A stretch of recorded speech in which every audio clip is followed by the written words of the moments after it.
একজন কোটিপতি যিনি তার স্ত্রীকে হারানোর পর বহু বছর ধরে একা ছিলেন, তিনি তার পরলোকগতা স্ত্রীর সমাধিতে যাওয়ার সিদ্ধান্ত নিলেন। কিন্তু সেদিন তিনি এমন একটি দৃশ্য দেখলেন যা তার পুরো জীবনকে চিরতরে বদলে দিল। গল্পটি এগিয়ে নিয়ে যাওয়ার আগে দয়া করে আমাকে জানান যে আপনি এই গল্পটি কোথা থেকে দেখছেন। আপনার মতামত নিচে কমেন্টসে অবশ্যই জানাবেন। একটি ঠান্ডা সকালে পাতলা দুধের মতো ঘন কুয়াশা শান্তিকুঞ্জের কবরস্থানকে ঘিরে রেখেছিল। পাইন গাছগুলো বাতাসে সরসর করছিল এবং ভিজে হলুদ পাতার ওপর ঝরে পড়ছিল, যা পুরনো অতৃপ্ত আত্মার ফিসফিসানির মতো শব্দ করছিল। সাদা হয়ে আসা চুলের একজন লম্বা মাঝবয়সী ব্যক্তি নিঃশব্দে সেই সমাধিগুলোর মাঝখান দিয়ে হাঁটছিলেন। তার হাতে ছিল একগুচ্ছ সাদা লিলি ফুল, যা তার স্ত্রীর সবথেকে প্রিয় ফুল ছিল। তার প্রতিটি পদক্ষেপ মাটিতে গভীরে গেঁথে যাচ্ছিল, যেন তার স্মৃতির বোঝা অত্যন্ত ভারী। তার নাম ছিল অরুণ, একজন স্থপতি যিনি পুরো এলাকায় তার চমৎকার ও সাহসী ইমারত তৈরির জন্য বিখ্যাত ছিলেন। কিন্তু এখন প্রতি সপ্তাহে তিনি যে একমাত্র জিনিসটি তৈরি করতেন তা হল তার স্ত্রীর সমাধিতে যাওয়ার অভ্যাস। লতা, সেই কোমল স্বভাবের মহিলাটি ৩ বছর আগে হৃদরোগের কারণে এই পৃথিবী ছেড়ে চলে গিয়েছিল। লোকে বলে যে ৩ বছর সময় দুঃখ ভোলার জন্য যথেষ্ট, কিন্তু অরুণের জন্য সময় কেবল তার একাকিত্বের ধুলোকে আরও গভীর করছিল, তাকে কমিয়ে দিচ্ছিল না। তার আজও শীতলপুরের সেই ছোট বাড়িটির প্রতিটি কথা মনে ছিল, যেখানে লতা দরজার পেছনে নিজের কোট টাঙাত, চা বানানোর সময় তার সেই চাপা হাসি, তার সুগন্ধির হালকা ঘ্রাণ আর তাজা দুধের সুবাস আজও বাতাসে মিশে আছে বলে অনুভূত হতো। কবরস্থানে আসার সময় তিনি সবসময় ঠিক 12টি সাদা লিলি ফুলই আনতেন, কারণ লতা বলত যে 12 সংখ্যাটি পুরো বছরের শান্তির জন্য পর্যাপ্ত। তিনি প্রায়ই এটি ভেবে নিজের মনে হেসে ফেলতেন। আজ সকালে প্রতিদিনের চেয়ে বেশি ঠান্ডা ছিল। সমাধির কাছে চীনামাটির ফুলদানিতে ফুল রাখার সময় তার আঙুলগুলো কাঁপছিল। পাথরের ওপর খোদাই করা লতার নাম, ঘরকে আলোকিত করা লতা, কুয়াশা থাকা সত্ত্বেও জ্বলজ্বল করছিল।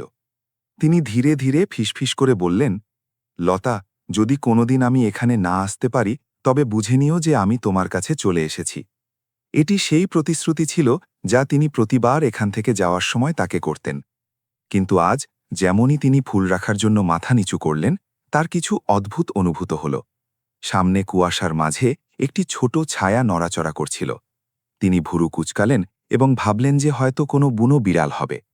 কিন্তু যেমনই তিনি কাছে পৌঁছালেন, তার হৃৎপিণ্ড জোরে ধড়ফড় করতে লাগল। সেখানে 2টি শিশু ছিল, প্রায় 6 বছর বয়সী যমজ ছেলে, যাদের চুল উস্কো খুস্কো ছিল এবং পাতলা ভিজে কাপড় পরে তারা লতার সমাধির সামনে হাঁটু গেঁথে বসেছিল। একটি শিশু অন্যটি কাঁধে মাথা রেখে ফুপিয়ে কাঁদছিল। মা, আমরা এসে গেছি মা। সেই কণ্ঠস্বর ঘন কুয়াশাকে চিরে সরাসরি অরুণের বুকে গিয়ে বিঁধল। তিনি স্থবির হয়ে দাঁড়িয়ে রইলেন। তিনি নিজের কানকে বিশ্বাস করতে পারছিলেন না। মা? তিনি ভালোভাবেই জানতেন যে লতা কোনোদিন কোনো সন্তানের জন্ম দেয়নি। তারা দুজনেই সবসময় একটি সন্তান চেয়েছিলেন, কিন্তু হৃদরোগের কারণে ডাক্তাররা সতর্ক করেছিলেন যে গর্ভধারণ করা লতার জীবনের জন্য বিপজ্জনক হতে পারে। অরুণ আর লতা একে অপরের সাথেই খুশি থাকার সিদ্ধান্ত নিয়েছিলেন। তাদের সন্তানদের নয়, শুধু একে অপরের ভালোবাসার প্রয়োজন ছিল। কিন্তু এখন এই 2টি অজানা শিশু তার স্ত্রীর সমাধির সামনে অঝরে কাঁদছিল এবং তাকে মা বলে ডাকছিল, যেন তারা অনেক সময় ধরে অপেক্ষা করছিল। অরুণ নিজেকে সামলাতে পারলেন না এবং ধীরে ধীরে তাদের কাছে গেলেন। বাচ্চারা, তোমরা কাকে মা বলে ডাকছ? বড় ছেলেটি মাথা তুলল। তার গভীর কালো চোখগুলো কুয়াশায় চকমক করছিল। মা লতা। মা বলেছিলেন যে যদি আমরা পথ হারিয়ে ফেলি তবে সেই জায়গায় যেতে যেখানে সাদা ফুল আছে, তিনি আমাদের কথা শুনতে পাবেন। অরুণের শরীরে যেন বিদ্যুতের তরঙ্গ খেলে গেল। তার বৃদ্ধ হৃদয়ে যা শান্তির অভ্যস্ত হয়ে গিয়েছিল এখন জোরে ধড়ফড় করছিল। তিনি নিজের কণ্ঠস্বর স্থির রাখার চেষ্টা করলেন। তোমরা কি জানো মা কোথায়? ছোট শিশুটি যে কিছুটা বেশি দুর্বল দেখাচ্ছিল, নিজের ভাইয়ের হাত শক্ত করে ধরল এবং তার ঠোঁট কাঁপতে লাগল।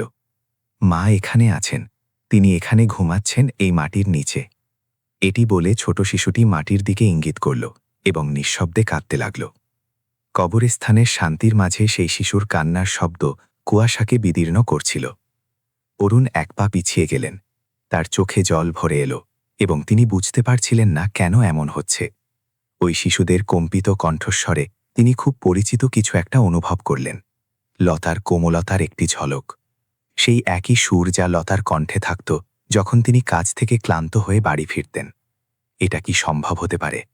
না, এটা অসম্ভব ছিল। কিন্তু তার যুক্তি তার আবেগের কাছে হেরে যাচ্ছিল। যেমনই তিনি আরও কিছু জিজ্ঞাসা করার জন্য ঝুঁকলেন, বড় ভাইটি ছোটটির হাত টেনে ধরে ভয় পেয়ে বলল, মা বলেছিলেন যে যদি কোনো অচেনা লোক কিছু জিজ্ঞাসা করে তবে তক্ষুনি পালিয়ে যেতে। দাঁড়াও। অরুণ কান্না ভেজা গলায় তাদের ডাকলেন, কিন্তু সেই দুটি ছোট ছায়া কুয়াশায় মিলিয়ে গেল। পেছনে রয়ে গেল কেবল ঘাসের উপর তাদের ছোট ছোট পায়ের ছাপ আর লতার সমাধির কাছে পড়ে থাকা একটি বুনো ফুল। অরুণ হাঁটু গেঁথে বসে সেই ফুলটি তুলে নিলেন। মাটিতে কাগজের কিছু টুকরো ছড়িয়েছিল, যেগুলোর উপর শিশুদের আঁকাবাঁকা ড্রয়িং করা ছিল। একটি ছবিতে এক লম্বা পোশাক পরা মহিলা দুই ছোট ছেলের মাঝে দাঁড়িয়েছিল, যারা তার হাত ধরে রেখেছিল। আর নিচে আঁকাবাঁকা অক্ষরে লেখা ছিল, মা লতা, আমরা আপনাকে খুব মিস করি। ঘন কুয়াশা যেন সব কিছু গিলে নিতে চাইছিল। তিনি সেই ছবিটিকে নিজের হাতে জোরে চেপে ধরলেন।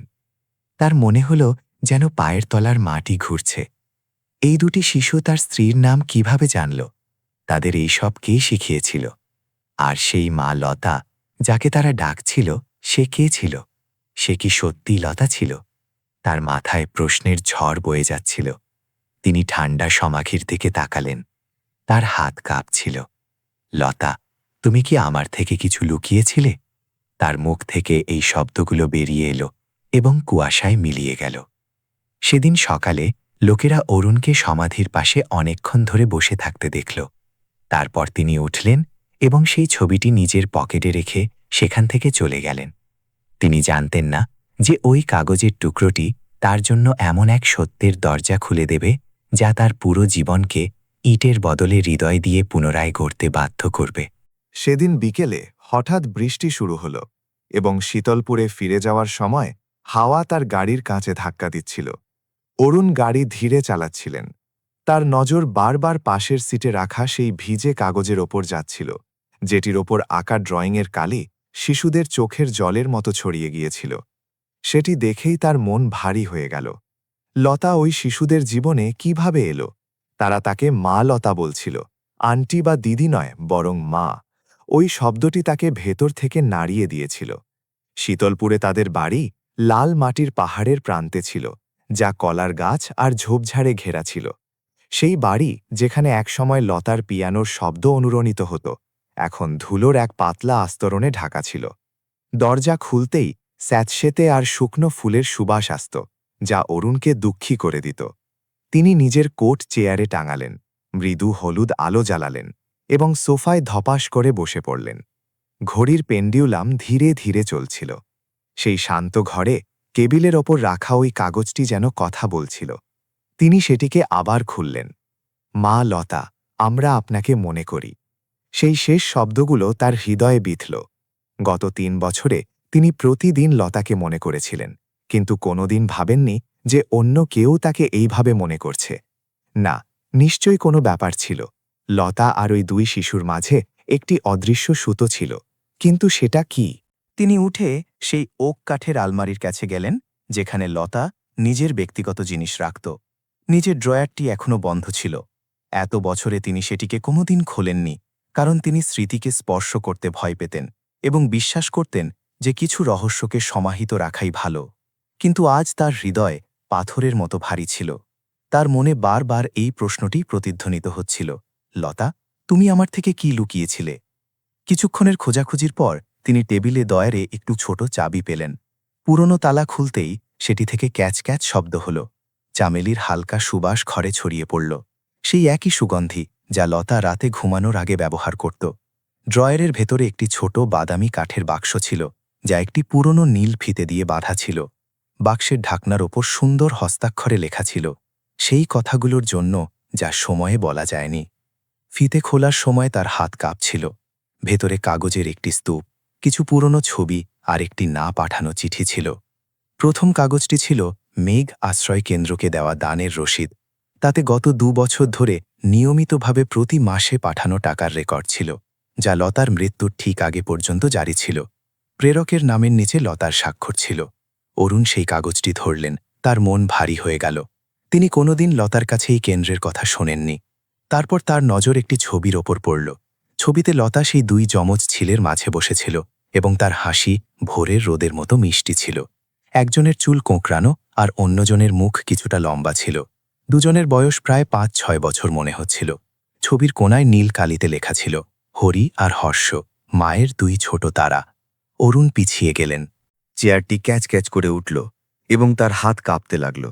দুই যমজ ছেলে, তার হৃৎপিণ্ড জোরে ধড়ফড় করতে লাগল।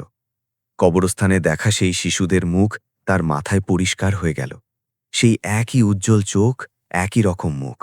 এটি কোনো কাকতালীয় ব্যাপার হতে পারে না। লতা তাদের সাথে দেখা করেছিল। শুধু দেখাই করেনি, বরং তাদের ভালোবেসেছিল এবং দেখাশোনাও করেছিল। তিনি পরের কাগজগুলো উল্টালেন, যা শিশুদের লেখা ধন্যবাদের চিঠি ছিল। ধন্যবাদ মা লতা, আমাদের কমিক্স আর মিষ্টি দেওয়ার জন্য। আমরা ভালো বাচ্চা হব। তার পাশেই একটি রঙিন ড্রয়িং ছিল, যাতে একজন মহিলা লম্বা পোশাক পরে দুই শিশুর পাশে দাঁড়িয়েছিল। নিচে লেখা ছিল, মা লতা, গৃহহীন শিশুদের মা। এটি পড়ে তার গলা বুঝে এলো। তিনি বসে পড়লেন, ছবিটিকে শক্ত করে ধরে নিলেন এবং তার চোখে জল টেবিলের ওপর পড়তে লাগল। ও লতা, তবে তুমি আমার অলক্ষ্যে আরও একটি জীবন অতিবাহিত করছিলে।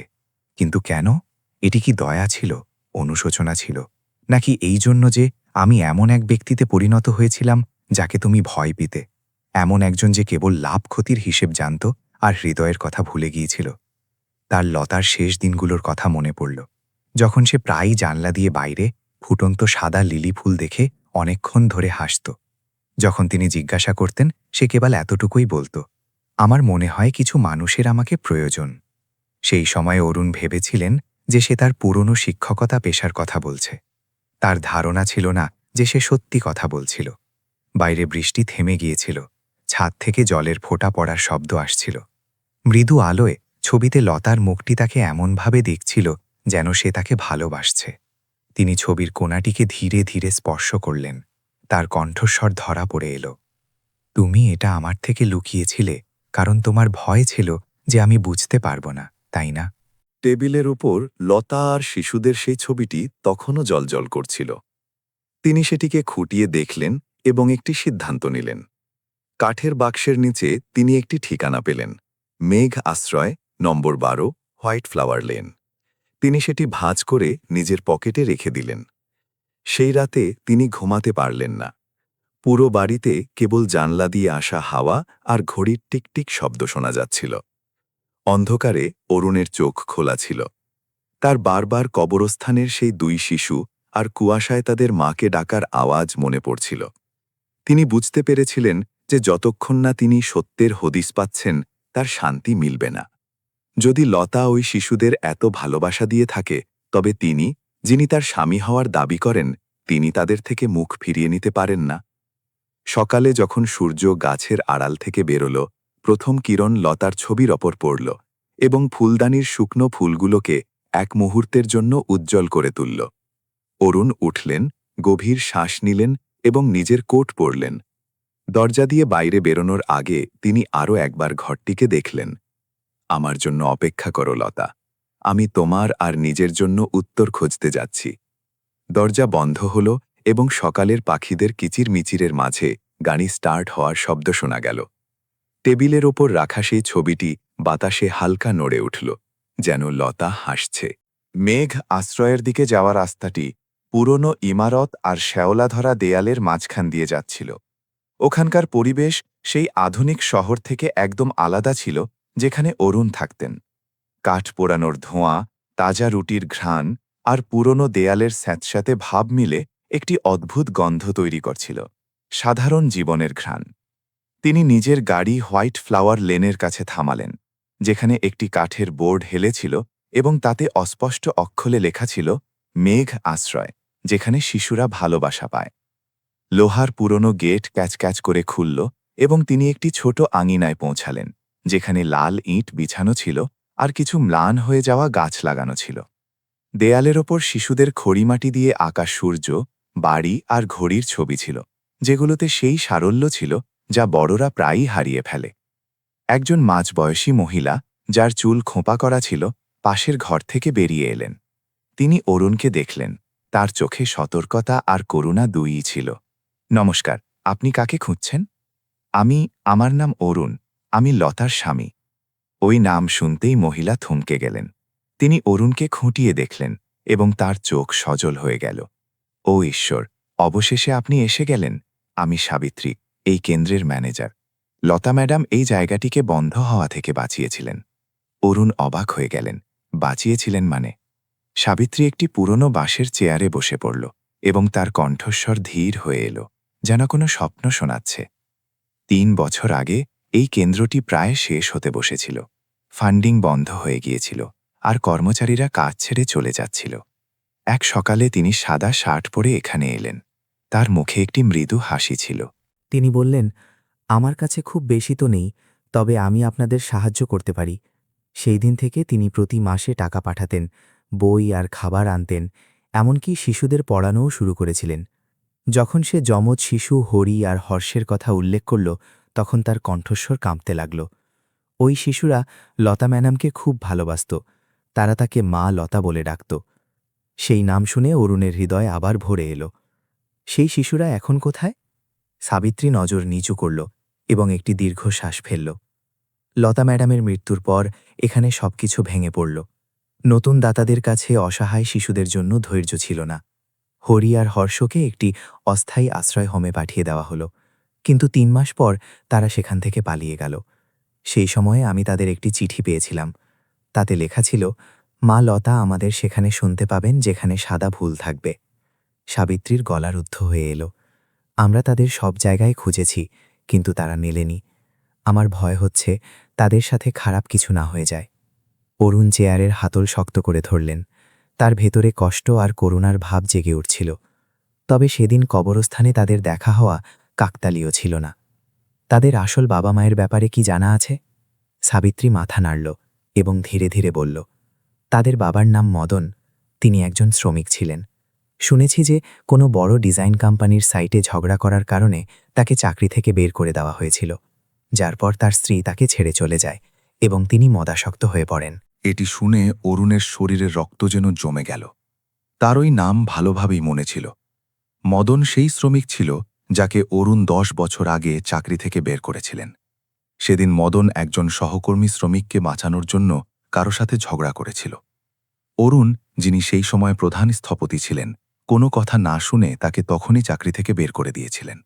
সেই সময় তার মনে হয়েছিল যে তিনি সঠিক কাজ করেছেন, কিন্তু আজ এই গল্প শুনে তার ভেতরে বিঁধতে লাগল। তার একটি কঠোর সিদ্ধান্ত কোনো পরিবারের ধ্বংসের কারণ হয়ে দাঁড়িয়েছিল। সাবিত্রীর ধারণা ছিল না যে অরুণের মুখের রং কেন বদলে যাচ্ছে। সে তার কথা চালিয়ে গেল। লতা ম্যাডাম এই সব জানতেন, কিন্তু তিনি কোনোদিন আপনাকে দোষারোপ করেননি। তিনি কেবল আমাকে বলেছিলেন যে কেউ জন্ম থেকে খারাপ হয় না, শুধু কখনো কখনো মানুষ পথ ভুলে যায়। এটি শুনে অরুণের গলা বুঝে এলো। তিনি মাথা নিচু করে নিলেন এবং তার চোখের জল তার হাতের ওপর পড়তে লাগল। ঘরের কোনায় লাগানো ঘড়ির টিকটিক শব্দ তার অনুশোচনাকে আরও বাড়িয়ে দিচ্ছিল।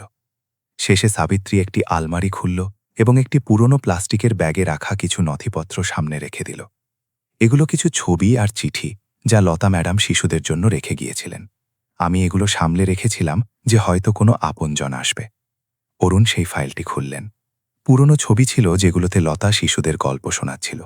অন্য একটি ছবিতে সে হরি আর হর্ষের সাথে কেক বানাচ্ছিল। একটি ছবির পেছনে সুন্দর অক্ষরে লেখা ছিল, যদি কোনোদিন মা ফিরে না আসে, তবে মনে রেখো যে তোমাদের সেই জায়গায় যেতে হবে যেখানে সাদা লিলি ফুল আছে। সেখানে মা তোমাদের আওয়াজ শুনতে পাবে। অরুণ চোখ বুজে নিলেন। এটি সেই একই শব্দ যা ওই শিশুরা আজ সকালে বলেছিল। সবকিছু একটি শৃঙ্খলের মতো জুড়ে যাচ্ছিল। লতা তাদের জন্য সূত্র রেখে গিয়েছিল। সেই কবরস্থান যেখানে তিনি প্রতি সপ্তাহে ফুল চড়াতেন, সে জানত যে কেবল ওই একটি জায়গায় যেখানে তিনি নিজের অভ্যাস ভুলবেন না। লতা কি চেয়েছিল যে তিনি তাদের খুঁজে বের করুন? তার মনে একটি অদ্ভুত চিন্তা এলো। হয়তো এটি তার স্ত্রীর সেই শেষ উপায় ছিল যার মাধ্যমে সে তাকে পৃথিবীর ভালো কাজের সাথে আবার যুক্ত করতে চেয়েছিল। সেই দয়া যা তিনি সাফল্য আর অহংকারের মাঝে কোথাও হারিয়ে ফেলেছিলেন। অরুণ উঠে দাঁড়ালেন এবং সাবিত্রীকে ধন্যবাদ জানালেন। আপনাকে ধন্যবাদ, আমি তাদের খুঁজে বের করব। সাবিত্রী তাকে দেখল এবং কম্পিত কণ্ঠে বলল, যদি তারা মিলে যায় তবে দয়া করে তাদের আবার পালাতে বাধ্য করবেন না। যখন তিনি দরজার দিকে এগোলেন, সাবিত্রী তাকে পেছন থেকে ডাকল। লতা ম্যাডাম একবার বলেছিলেন যে যদি কোনো পুরুষ ওই শিশুদের খোঁজার সাহস করে তবে বুঝে নেবেন যে সে নিজের হারিয়ে যাওয়া হৃদয়কে খুঁজতে বেরিয়েছে। তিনি থামলেন এবং একবার পেছনে ফিরে মেঘ আশ্রয়ের বোটটিকে দেখলেন। বাতাসের ঝাপটায় ধুলো উঠছিল, কিন্তু তার চোখে ওই শব্দগুলো জ্বলজ্বল করছিল, যেখানে শিশুরা ভালোবাসা পায়। তিনি জানতেন যে তার আসল যাত্রা এখন শুরু হয়েছে। সন্ধ্যা নামতেই মেঘ আশ্রয়ে হালকা ইলশেগুড়ি বৃষ্টি হতে লাগল। বৃষ্টির মিহি ফোঁটা কুয়াশার মতো অরুণের গাড়ির ছাদে পড়ছিল।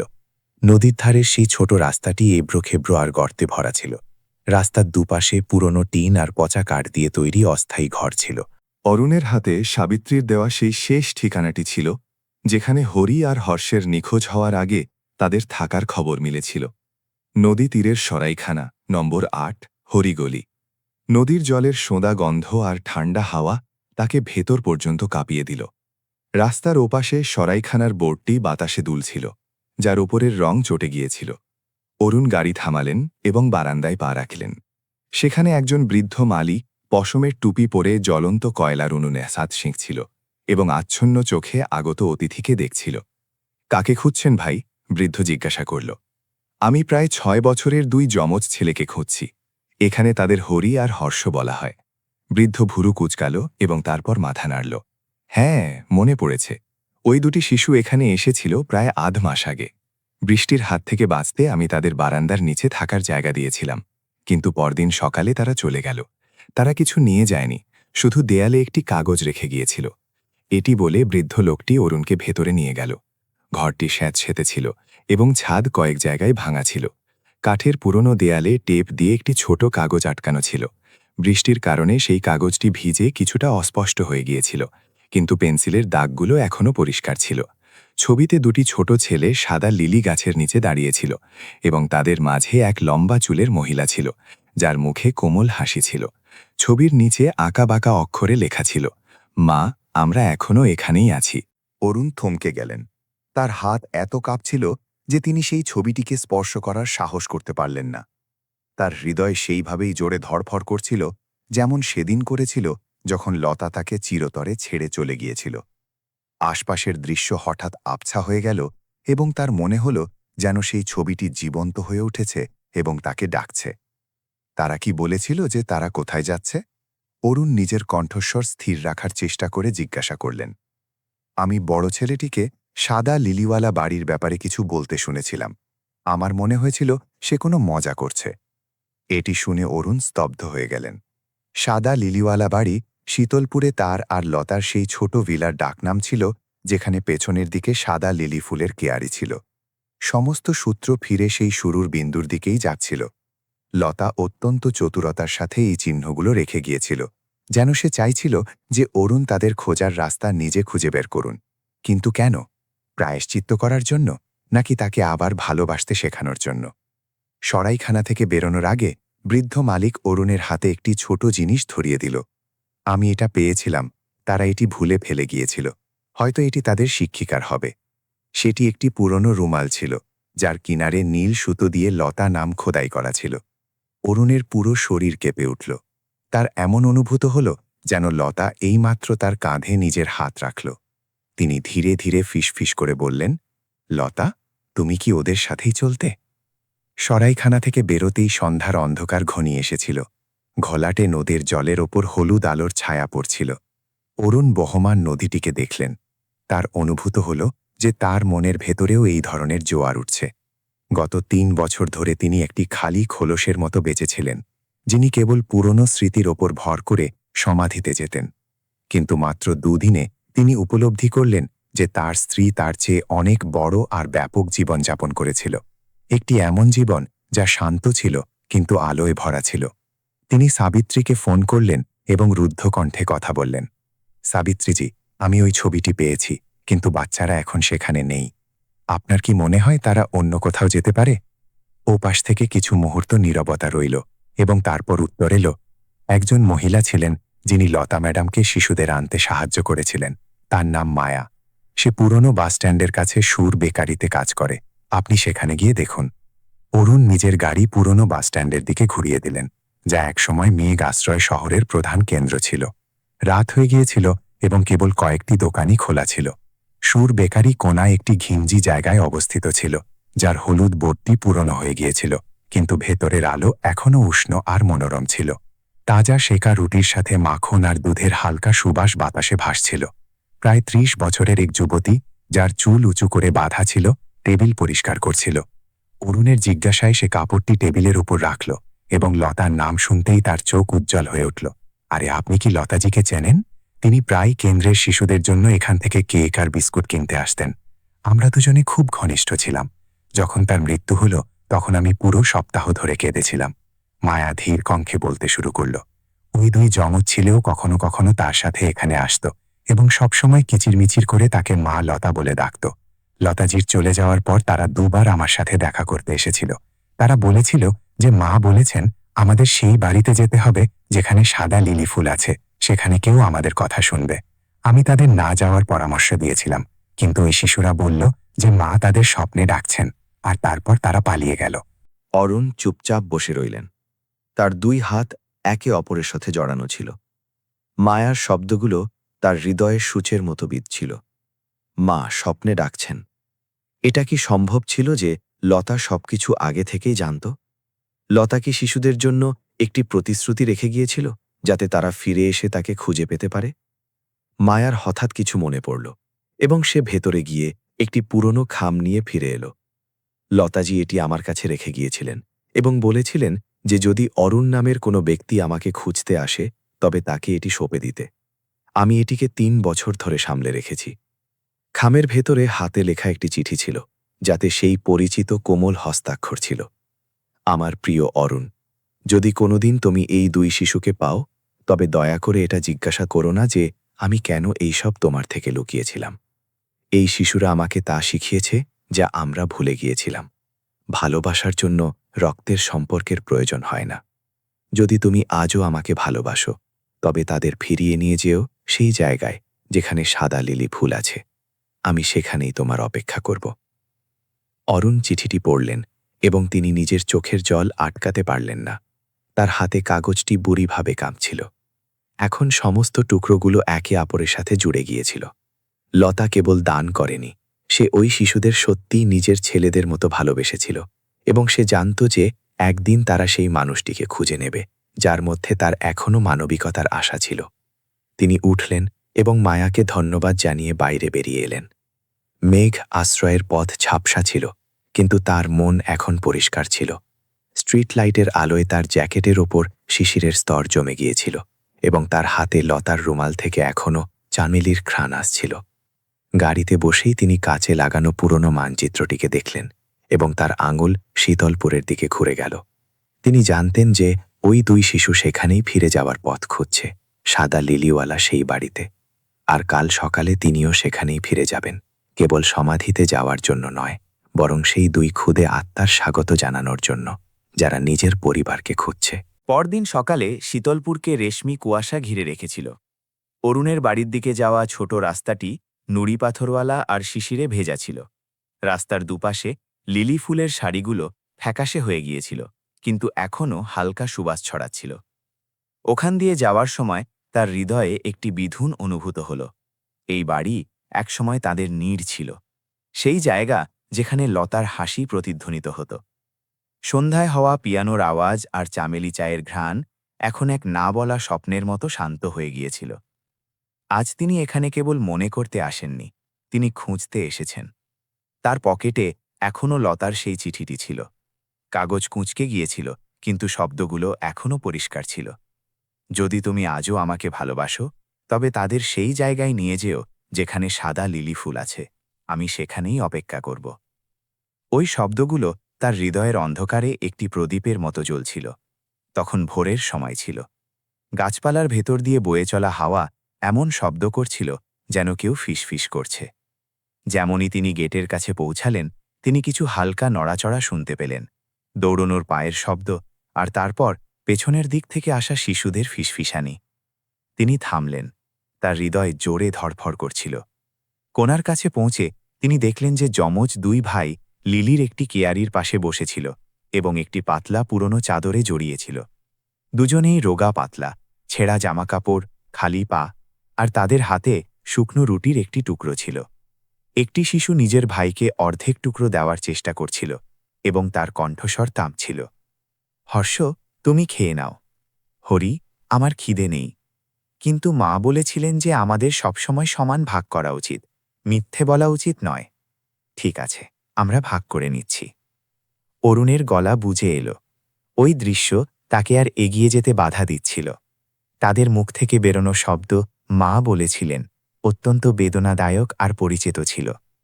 তাদের কণ্ঠস্বর, তাদের চোখ, তাদের বসার ধরন সবকিছু লতার মমতায় ভরা ছিল, যেন সে ওই শিশুদের প্রতিটি ছোট আচরণে আজও বর্তমান। শেষে তিনি একটি গভীর শ্বাস নিলেন এবং গাছের ছায়া থেকে বেরিয়ে এসে ধীরে ধীরে বললেন, বাচ্চারা। দুই শিশু চমকে উঠল এবং তখনই পেছনে ফিরল। তাদের চোখে গভীর ভয় ছিল। বড় ভাই হরি তখনই নিজের ভাইয়ের সামনে ঢাল হয়ে দাঁড়িয়ে সতর্ক কণ্ঠে জিজ্ঞাসা করল, আপনি কে? আমি সেই যার ব্যাপারে মা লতা তোমাদের বলেছিলেন। আমি মায়ের স্বামী। দুই শিশু হতবাক হয়ে গেল। হর্ষ নিজের বড় ভাইকে দেখল এবং এক পা পিছিয়ে তার হাত শক্ত করে ধরল। হরি নিজের ভুরু কুঁচকাল। তার চোখে সন্দেহ আর কষ্টের মিশ্রিত ভাব ছিল। মা তো বলেননি যে তার স্বামী আছেন। তিনি কেবল বলেছিলেন যে একজন ব্যক্তি আছে যে তাকে খুব কাঁদিয়েছিল। এই কথাটি অরুণকে স্থবির করে দিল। তিনি সাফাই দিতে চেয়েছিলেন, কিন্তু তার গলা রুদ্ধ হয়ে গিয়েছিল। সত্যি বলা খুব কঠিন ছিল যখন সেই মহিলা এখন তার সমর্থনে বা তাকে ক্ষমা করার জন্য উপস্থিত নেই। তিনি কেবল কম্পিত কণ্ঠে উত্তর দিলেন, হ্যাঁ, আমি তোমাদের মাকে দুঃখ দিয়েছিলাম, কিন্তু আমি নিজের ভুল শুধরে নিতে এসেছি। তোমাদের মা বলেছিলেন যে যদি তোমরা পথ হারিয়ে ফেলো তবে এখানে চলে আসতে। আমি এখানে গত ৩ বছর ধরে তোমাদের অপেক্ষা করছি। দুই শিশু একে অপরের দিকে তাকাল। ছোট ভাই হর্ষ ধীরে ধীরে হরির হাত টানল। ভাই হরি, হয়তো মা সত্যি বলছেন, এটা আমাদের বাড়ি। হরি এখনো শক্ত ছিল। কুয়াশায় তার চোখ জ্বলজ্বল করছিল। না, লোকেরা আমাদের অনাথ আশ্রমে নিয়ে যাওয়ার জন্য মিথ্যে বলে, বিশ্বাস করো না। আমি তোমাদের কোথাও নিয়ে যাব না। অরুণ তাদের সমান উচ্চতায় হাঁটু গেঁথে বসে বললেন, আমি কেবল তোমাদের একবেলা গরম খাবার খাওয়াতে চাই। তারপর তোমরা যেখানে যেতে চাও আমি তোমাদের আটকাব না। হর্ষ নিজের ভাইয়ের দিকে তাকাল এবং ধীরে ধীরে বলল, আমার খুব খিদে পেয়েছে। কিছুটা ইতস্তত করার পর হরি একটি দীর্ঘশ্বাস ফেলল, কিন্তু তার চোখে এখনও সতর্কতা ছিল। ঠিক আছে, কিন্তু যদি আপনি মিথ্যে বলেন তবে আমরা পালিয়ে যাব। অরুণ হাসলেন। গত কয়েক বছরে প্রথমবার তার চোখে আশার আলো দেখা গেল। আমি কথা দিচ্ছি, তোমাদের মা আমাকে শিখিয়েছিলেন যে কথা কখনো ভাঙতে নেই। তিনি নিজের হাত বাড়িয়ে দিলেন। হর্ষ ধীরে ধীরে নিজের আঙুল দিয়ে অরুণের হাত স্পর্শ করল, যা বরফের মতো ঠান্ডা ছিল। সেই ছোট স্পর্শ অরুণের হৃদয়কে উষ্ণ করার জন্য যথেষ্ট ছিল। ৩ জন মিলে বাড়ির ভেতরে গেলেন। পুরনো কাঠের দরজা ক্যাচ ক্যাচ করে খুলল। ভেতরে ধুলো জমেছিল, কিন্তু জানলা দিয়ে আসা আলো সবকিছু আলোকিত করে দিয়েছিল। দেয়ালে এখনও লতার বিয়ের ছবি টাঙানো ছিল, যাতে তার চোখ কোমলভাবে নিচের দিকে তাকিয়েছিল, যেন তিনি হাসছেন। হর্ষ মাথা তুলে ধীরে ধীরে ফিসফিস করে বলল, ভাই হরি, দেখো, ওটা মা। অরুণ মাথা নাড়ল। তার মনে হল যেন লতা ঠিক তার পাশেই দাঁড়িয়ে আছে এবং তার হাত ধরে রেখেছে। সমাধির কাছে এসো, তিনি শুকনো ফুলদানির দিকে ইশারা করে বললেন। ছোট শিশুটি ইতস্তত করে জিজ্ঞাসা করল, মা কি এখনও এখানেই আছেন আঙ্কেল? ওই প্রশ্নটি অরুণকে আবারও আবেগপ্রবণ করে তুলল। তিনি ধীরে ধীরে উত্তর দিলেন, হ্যাঁ, মা কোনোদিন এই জায়গা ছেড়ে যাননি। এই বাগানের প্রতিটি ফুলে মায়ের নিঃশ্বাস মিশে আছে। দুই শিশু চুপ করে রইল। ঘরে নীরবতা ছেয়ে গেল এবং কেবল জানলা দিয়ে আসা বাতাসের শব্দ শোনা যাচ্ছিল। কিছুক্ষণ পর হরি তার দিকে ঘুরল। মা বলেছিলেন যে যদি তুমি কোনো ভালো মানুষ পাও তবে ভয় পেও না। আমার মনে হয় মা আপনাকে বিশ্বাস করতেন। ওই শিশুর কণ্ঠস্বর কাঁপছিল, কিন্তু তার চোখগুলো ভোরের আলোর মতো পরিষ্কার ছিল। অরুণ হাসলেন এবং তার চোখে জল গড়িয়ে পড়ল। ধন্যবাদ হরি, আমি মায়ের কথা অবশ্যই রাখব। সেদিন রাতে শীতলপুরে গভীর নিস্তব্ধতা ছেয়েছিল। ঝিঝি পোকার ডাক আর বাগানের ভেতর দিয়ে বয়ে যাওয়া হাওয়া এমন লাগছিল যেন কেউ খিসফিস করছে। সেই ছোট বাড়িতে জ্বলতে থাকা প্রদীপ এক অদ্ভুত উষ্ণতা ছড়িয়ে দিচ্ছিল। হরি আর হর্ষ অনেক মাস পর প্রথমবার পেট ভরে খেয়ে গভীর ঘুমে আচ্ছন্ন ছিল। তারা সেই কাঠের বিছানায় গুটিসুটি মেরে শুয়েছিল, যা লতা নিজের লাইব্রেরি হিসেবে ব্যবহার করত। তাদের নিষ্পাপ মুখগুলো প্রদীপের আলোয় জ্বলজ্বল করছিল। অরুণ জানলার পাশে রাখা আরামকেদারায় বসেছিলেন এবং তার হাতের চা ঠান্ডা হয়ে যাচ্ছিল। তিনি ঘরের চারদিকে নজর ঘোরালেন। সবকিছু তেমনই ছিল যেমনটা লতার সময়ে ছিল। আলমারিতে এখনও শিশুদের গল্পের বই, বর্ণমালা শেখার কিছু খাতা আর সাদা লিলির ছবিওয়ালা একটি ছোট কাঠের বাক্স রাখা ছিল। তার মনে পড়ল, যখন লতা বেঁচে ছিল সে প্রায়ই বলতো যে যখন বাচ্চারা এখানে আসবে তখন আমি তাদের এখানেই পড়াব। সেই সময় অরুণ কেবল হাসতেন এবং ভাবতেন যে এটি লতার কল্পনা।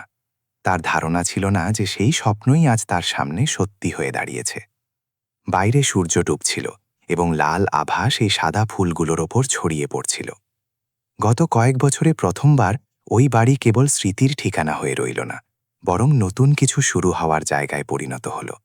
সেই জিনিসটি যার উপর লতার বিশ্বাস ছিল, যে ভালোবাসা সেই হৃদয়েও আবার জন্ম নিতে পারে যা একসময় পুরোপুরি শুকিয়ে গিয়েছিল।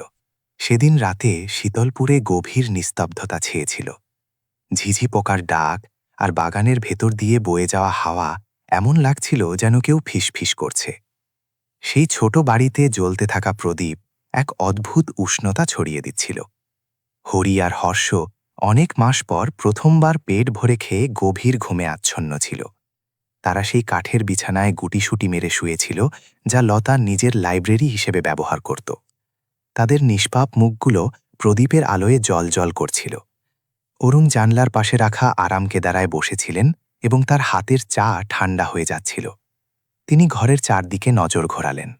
সবকিছু তেমনই ছিল যেমনটা লতার সময়ে ছিল। আলমারিতে এখনও শিশুদের গল্পের বই, বর্ণমালা শেখার কিছু খাতা আর সাদা লিলির ছবিওয়ালা একটি ছোট কাঠের বাক্স রাখা ছিল। তার মনে পড়ল, যখন লতা বেঁচে ছিল সে প্রায়ই বলতো যে যখন বাচ্চারা এখানে আসবে তখন আমি তাদের এখানেই পড়াব। সেই সময় অরুণ কেবল হাসতেন এবং ভাবতেন যে এটি লতার কল্পনা। তার ধারণা ছিল না যে সেই স্বপ্নই আজ তার সামনে সত্যি হয়ে দাঁড়িয়েছে। বাইরে সূর্য ডুবছিল এবং লাল আভা সেই সাদা ফুলগুলোর ওপর ছড়িয়ে পড়ছিল। গত কয়েক বছরে প্রথমবার ওই বাড়ি কেবল স্মৃতির ঠিকানা হয়ে রইল না, বরং নতুন কিছু শুরু হওয়ার জায়গায় পরিণত হল। সেই জিনিসটি যার ওপর লতার বিশ্বাস ছিল, যে ভালোবাসা সেই হৃদয়েও আবার জন্ম নিতে পারে যা একসময় পুরোপুরি শুকিয়ে গিয়েছিল। তিনি উঠলেন এবং সেই কাঠের বাক্সটি নিচে নামালেন। তার ভেতরে কিছু রঙিন খড়িমাটি ছাড়াও একটি পাতলা ডায়েরি ছিল। তার মলাট পুরনো হয়ে গিয়েছিল। তার উপর ছোট অক্ষরে লেখা ছিল, লতার ডায়েরি, সেই দিনগুলোর জন্য যখন আমি আলোতে বিশ্বাস করতে চাই। প্রথম পাতা খোলার সময় অরুণের হাত কাঁপছিল। পুরনো কাগজের গন্ধ আর চামেলির সুবাস তার হৃদয়ে এক যন্ত্রণা সৃষ্টি করল। 12 সেপ্টেম্বর। আজ আমি নদীর তীরে ওই দুই শিশুর সাথে দেখা করলাম। তাদের বাবা নেশাগ্রস্ত হয়ে চিৎকার করছিল এবং তারা দুজনে বৃষ্টিতে কাঁপছিল। আমি তাদের কেক আর নিজের জ্যাকেট দিলাম। বড়টির নাম হরি আর ছোটটির নাম হর্ষ। যখন তারা হাসে তখন মনে হয় যেন পুরো দুপুরের অন্ধকার কেটে গেছে। তিনি পাতা উল্টালেন। 25 এপ্রিল। অরুণ এখনও নিজের নকশা নিয়ে ব্যস্ত থাকে। আমি তাকে এই শিশুদের ব্যাপারে বলার সাহস করতে পারছি না। আমার ভয় হয় সে এটিকে কেবল দয়া বলে মনে করবে। কিন্তু না, যখন আমি তাদের দেখি তখন আমার অনুভূত হয় যে আমিও ভালো কিছু করতে পারি। হয়তো মাতৃত্ব প্রতিটি মহিলার ভেতরেই থাকে, যখন সে কোনো অজানা শিশুকে নিজের বলে মেনে নেয়। চতুর্থ পাতায় কিছু লাইন আরও আঁকাবাঁকা লেখা ছিল, যেন খুব তাড়াহুড়ো করে লেখা হয়েছে। 1 জানুয়ারি। আমি জানতে পারলাম তাদের বাবাকে। সে হলো মদন, সেই ব্যক্তি যাকে অরুণ অনেক বছর আগে প্রজেক্ট থেকে বের করে দিয়েছিল। আমি অরুণকে দোষ দিই না, কারণ সেই সময় সে নিজের দায়িত্ব পালন করছিল। কিন্তু সে কি জানে যে সেই একটি সিদ্ধান্ত একজন মানুষের থেকে সবকিছু কেড়ে নিয়েছিল? আমি অতীত বদলাতে পারবো না, কিন্তু আমি তাদের ভবিষ্যৎ গড়তে সাহায্য করতে পারি। অরুণ, যদি আমি তোমার সাথে বেশি সময় কাটাতে না পারি তবে রাগ করো না। কিছু ক্ষত এমন হয় যা কেবল ভালোবাসাই সারিয়ে তুলতে পারে। এটি পড়ে অরুণ স্তব্ধ হয়ে রইলেন। তার গলা শুকিয়ে গেল। যেসব জিনিসের ওপর তার গর্ব ছিল, তার শৃঙ্খলা আর নিরপেক্ষতা, আজ তাকে একটি ঠান্ডা ও কঠোর মুখোশ বলে মনে হতে লাগল। তিনি কোনোদিন উপলব্ধি করেননি যে তার যুক্তি একটি ছোট পরিবারকে অন্ধকারে ঠেলে দিয়েছিল। শেষ পাতাটি অস্পষ্ট কালিতে লেখা হয়েছিল, অক্ষরগুলো কাঁপছিল, যেন তখন লেখা হয়েছিল যখন লতা খুব দুর্বল হয়ে পড়েছিল। 10 অক্টোবর। আমার ভয় হচ্ছে যে আমার হাতে আর বেশি সময় নেই। আমি শুধু এটাই আশা করি যে যদি তুমি এই ডায়েরিটি পাও তবে তুমি আমার এই অসম্পূর্ণ যাত্রা পূর্ণ করবে। এই দুটি শিশু ভালোবাসার অধিকারী এবং তুমিও বাবা হওয়ার সেই সুযোগের অধিকারী। চাই সেটি রক্তের সম্পর্ক না হোক। যদি পরের জন্ম হয় তবে আমি আবার তোমাকেই বেছে নেব, একজন এমন ব্যক্তি যার উপর আমার বিশ্বাস আছে যে সে শেষ পর্যন্ত পৃথিবীকে মাপার বদলে তাকে জড়িয়ে ধরতে শিখে নেবে। অরুণের চোখের জল ডায়েরির পাতায় পড়ল এবং কালি ছড়িয়ে গেল। তিনি ডায়েরি বন্ধ করলেন এবং সেটিকে নিজের বুকে চেপে ধরলেন, যেন তিনি তাকে হারানোর ভয় পাচ্ছেন। তার ভেতরে অপরাধ বোধের একটি ঢেউ আছড়ে পড়ল। সেই মুহূর্তে জানলার বাইরে বাগান থেকে লিলি ফুলের সুবাসের সাথে আসা হাওয়ার শব্দ তিনি শুনতে পেলেন। তার মনে হল লতা বাইরে দাঁড়িয়ে তাকে দেখছে এবং সেই একই কোমল হাসি দিচ্ছে।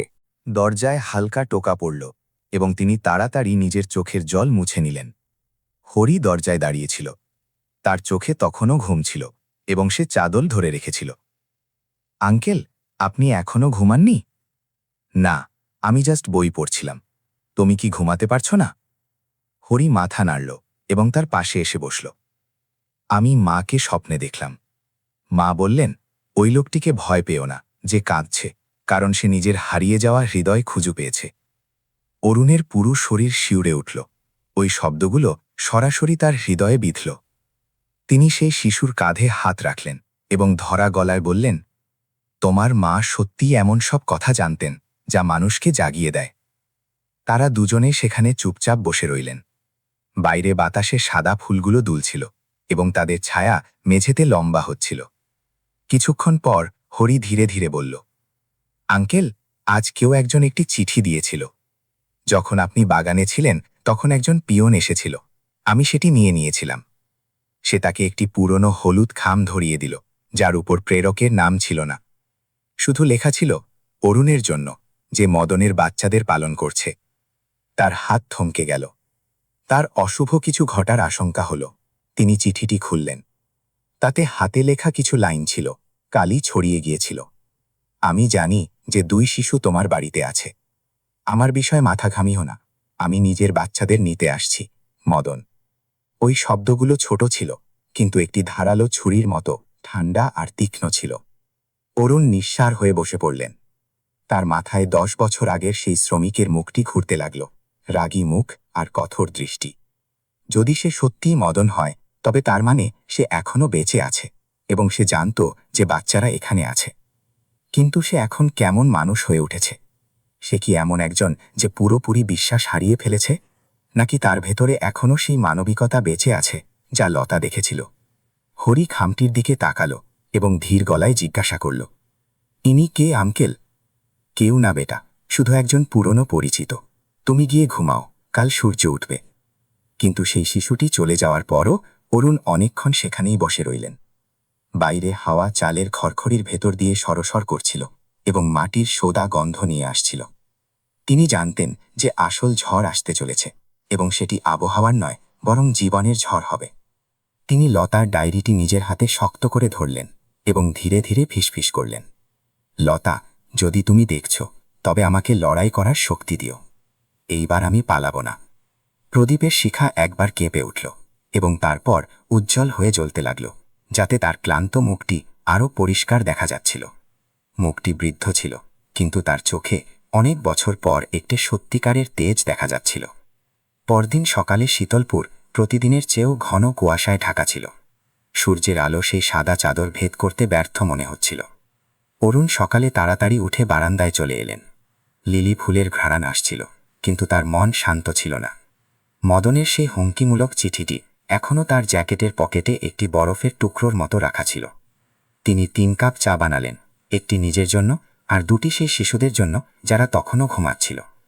তিনি চায়ের ধোঁয়া ওড়া দেখতে দেখতে নিজেকে জিজ্ঞাসা করছিলেন, যদি মদন সত্যি আসে তবে আমি তাকে কি বলবো? আমার কি এই শিশুদের আটকে রাখার অধিকার আছে? তিনি জানতেন যে আইন হয়তো তার পক্ষে নেই, কিন্তু ভালোবাসা, যা লতা রেখে গেছে, তা কাগজের যে কোনো নিয়মের চেয়ে অনেক বেশি শক্তিশালী। সকাল প্রায় ৯টার সময় গেটের বাইরে থেকে কোনো গাড়ি আসার শব্দ শোনা গেল। সেটি ইঞ্জিনের পুরনো আর ভারী শব্দ ছিল, যেন অতীত ফিরে এসেছে। হঠাৎ ব্রেক কষার শব্দ হল এবং তারপর নিস্তব্ধতা ছেয়ে গেল। অরুণ চায়ের পেয়ালা টেবিলে রাখলেন এবং জানলা দিয়ে বাইরে তাকালেন। তিনি দেখলেন একজন মাঝবয়সী রোগা পাতলা ব্যক্তি গাড়ি থেকে নামল। তার জ্যাকেটটি পুরনো ছিল, মুখ রোদে পোড়া আর চোখগুলো ক্লান্ত ছিল, কিন্তু সেগুলোতে রাগ পরিষ্কার দেখা যাচ্ছিল। সে মদনই ছিল, এতে কোনো সন্দেহ ছিল না। 10 বছর পেরিয়ে যাওয়ার পরও অরুণ ওই চোখগুলো চিনতে পারছিলেন। সেই একই চোখ যা বহু বছর আগে কাজের সাইটে অসহায়ত্বে জ্বলছিল। গেটটি ক্যাচ ক্যাচ শব্দে খুলল। তুমি এসে গেলে মদন? অরুণের কণ্ঠস্বর শান্ত ছিল, কিন্তু তার ভেতরে তোলপাড় চলছিল। মদন থমকে গেল এবং চোখ কুঁচকে তাকে দেখল। তবে তোমার আমাকে মনে আছে? আমার মনে হয়েছিল তোমার মতো লোকেরা আমাদের মতো সাধারণ লোকেদের ভুলে যায়। বাতাস থমকে গিয়েছিল এবং গাছের সরসর শব্দ কোনো ঠান্ডা ফিসফিসানির মতো লাগছিল। অরুণ মাথা নাড়লেন। আমার সব মনে আছে। সেই শ্রমিক যাকে আমি ঝগড়া করার কারণে বের করেছিলাম। আমার সেই সময়ের তোমার চোখের আগুনও মনে আছে। মদন ব্যঙ্গ করে বলল, চলো ভালোই হলো। তোমার মনে আছে, যাতে তুমি বুঝতে পারো আমি এখানে কেন এসেছি। আমি নিজের বাচ্চাদের ফেরত নিতে এসেছি। অরুণের হাত হালকা কাঁপতে লাগল। হরি আর হর্ষ তোমারই বাচ্চা, তাই না? মদন তখনই কোনো উত্তর দিল না। সে আঙিনার মাঝখানে এলো এবং ফুটে থাকা সাদা ফুলগুলোকে দেখল। তার চোখে এক মুহূর্তের জন্য কোমলতা এলো, কিন্তু পরক্ষণেই তা আবার বরফের মতো ঠান্ডা হয়ে গেল। হ্যাঁ, ওরা আমার রক্ত। কিন্তু তুমি কি জানো, গত 3 বছর ধরে আমি ওদের কিভাবে খুঁজছি? আমি প্রতিটি কেন্দ্রে গিয়েছি, সবাইকে জিজ্ঞাসা করেছি। তারা জানালো যে মা লতা আমার বাচ্চাদের নিজের সাথে নিয়ে গিয়েছিলেন, আর তিনি তোমার স্ত্রী ছিলেন, তাই না? ওই কথাটি অরুণের বুকে তীরের মতো বিঁধল। তিনি ধীরে ধীরে মাথা নাড়লেন। হ্যাঁ, তিনি ওদের ভালোবাসার কারণে সামলে রেখেছিলেন। কারণ যখন তিনি ওদের পেয়েছিলেন তখন ওদের কেউ ছিল না। তিনি শুধু সেই অভাবটি পূরণ করতে চেয়েছিলেন। পূরণ করতে চেয়েছিলেন? মদনের কণ্ঠস্বর চড়ে গেল। তুমি কি জানো আমি কি কি হারিয়েছি? স্ত্রী চলে গেল, ঘর কেড়ে নেওয়া হলো, কাজ হারালাম, আর বাচ্চারা আমার থেকে দূরে চলে গেল। এই সব সেই দিন শুরু হয়েছিল যেদিন তুমি আমাকে বের করার সিদ্ধান্তে সই করেছিলে।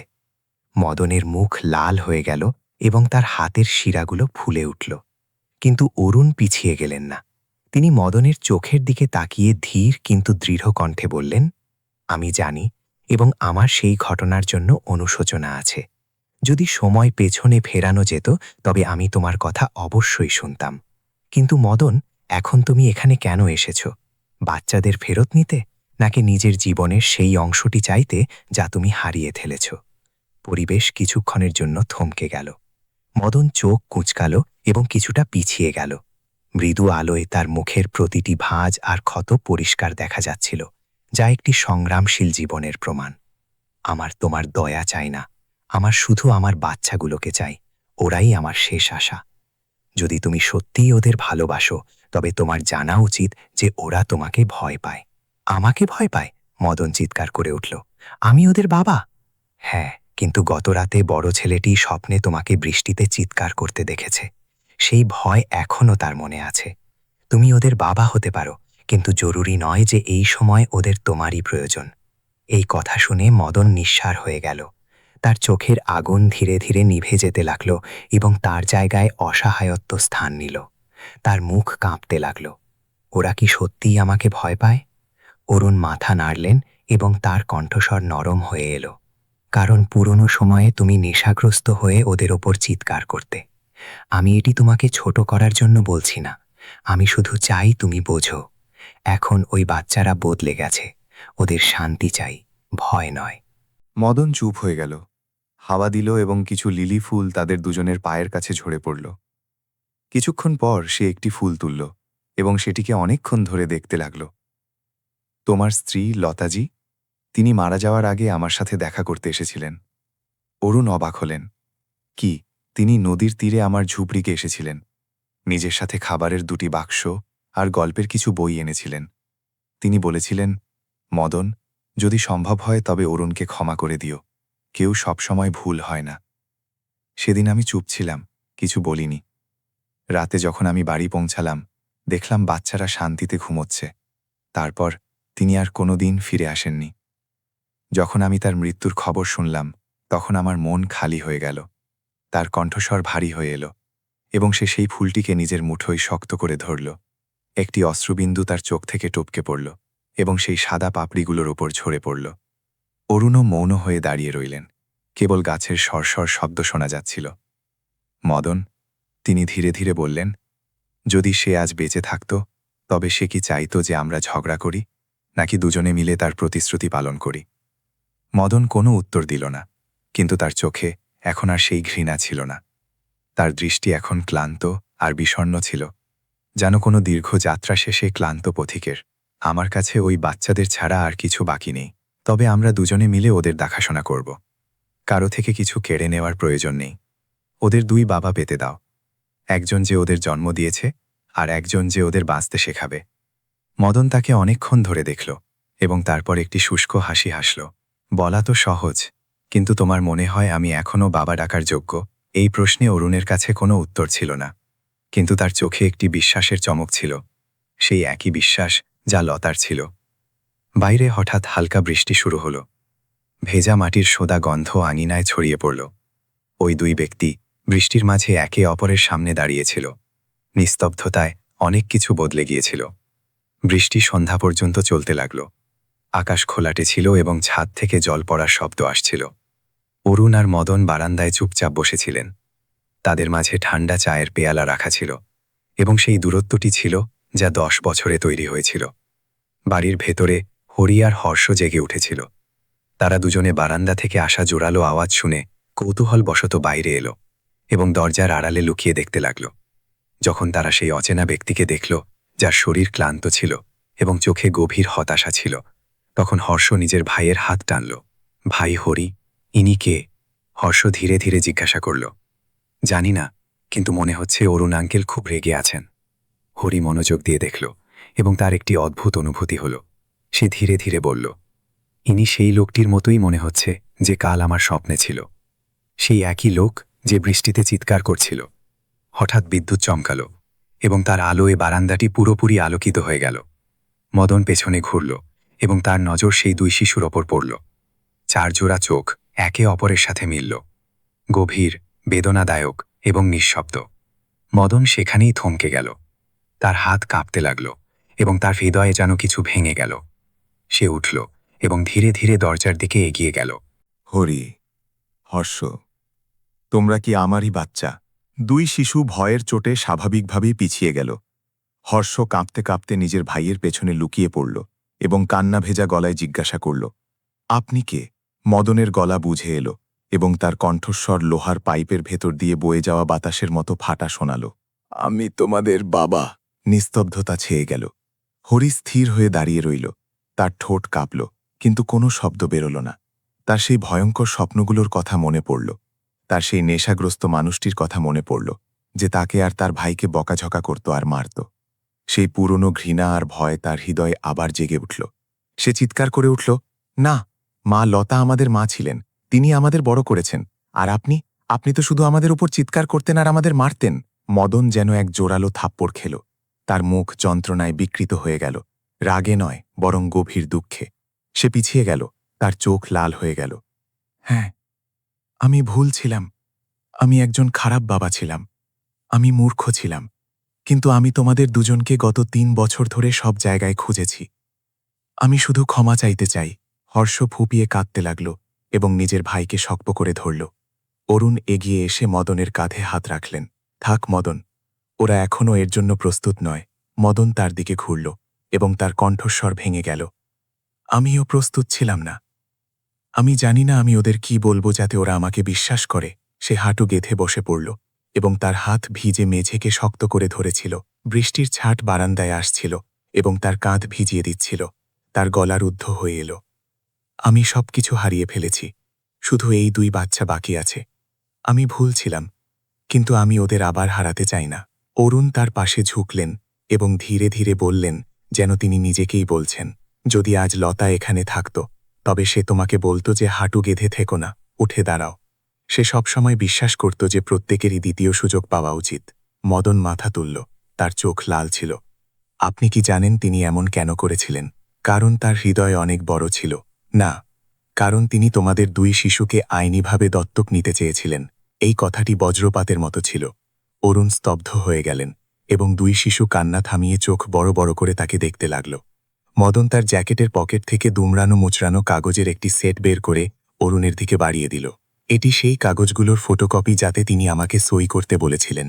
সেদিন তিনি আমার সাথে নদীর তীরে দেখা করতে এসেছিলেন। তিনি বলেছিলেন, মদন, আমি তোমার জায়গা নিতে পারব না, কিন্তু আমি এই শিশুদের একটি নাম দিতে পারি যাতে কেউ তাদের অনাথ না বলে। তিনি আমাকে বাবা হিসেবে সই করার জন্য নথি দিয়েছিলেন, কিন্তু আমি করিনি। আমার মনে হয়েছিল তিনি আমার উপর দয়া করছেন। আমি সেই কাগজগুলো ছিঁড়ে ফেলেছিলাম, আর তারপর দিনই তিনি মারা গেলেন। মদনের কণ্ঠস্বর পুরোপুরি ভেঙে গেল এবং তার হাত কাঁপতে লাগল। অরুণ কাগজটি ধরলেন এবং লতার হস্তাক্ষর পরিষ্কার দেখলেন। হরি আর হর্ষকে দত্তক নেওয়ার আবেদনপত্র। নিচে বাবার সইয়ের জায়গাটি খালি ছিল। বৃষ্টির জলে কালি ছড়িয়ে যাচ্ছিল, কিন্তু লতার লেখা শেষ লাইনগুলো এখনও পড়া যাচ্ছিল। কেউ সই করুক বা না করুক, আমি সবসময় এদের নিজের সন্তান বলেই মানব। অরুণের চোখ থেকে এক ফোঁটা জল ওই শব্দগুলোর ওপর পড়ল। কেউ বলতে পারবে না সেটি বৃষ্টির ফোঁটা ছিল নাকি চোখের জল।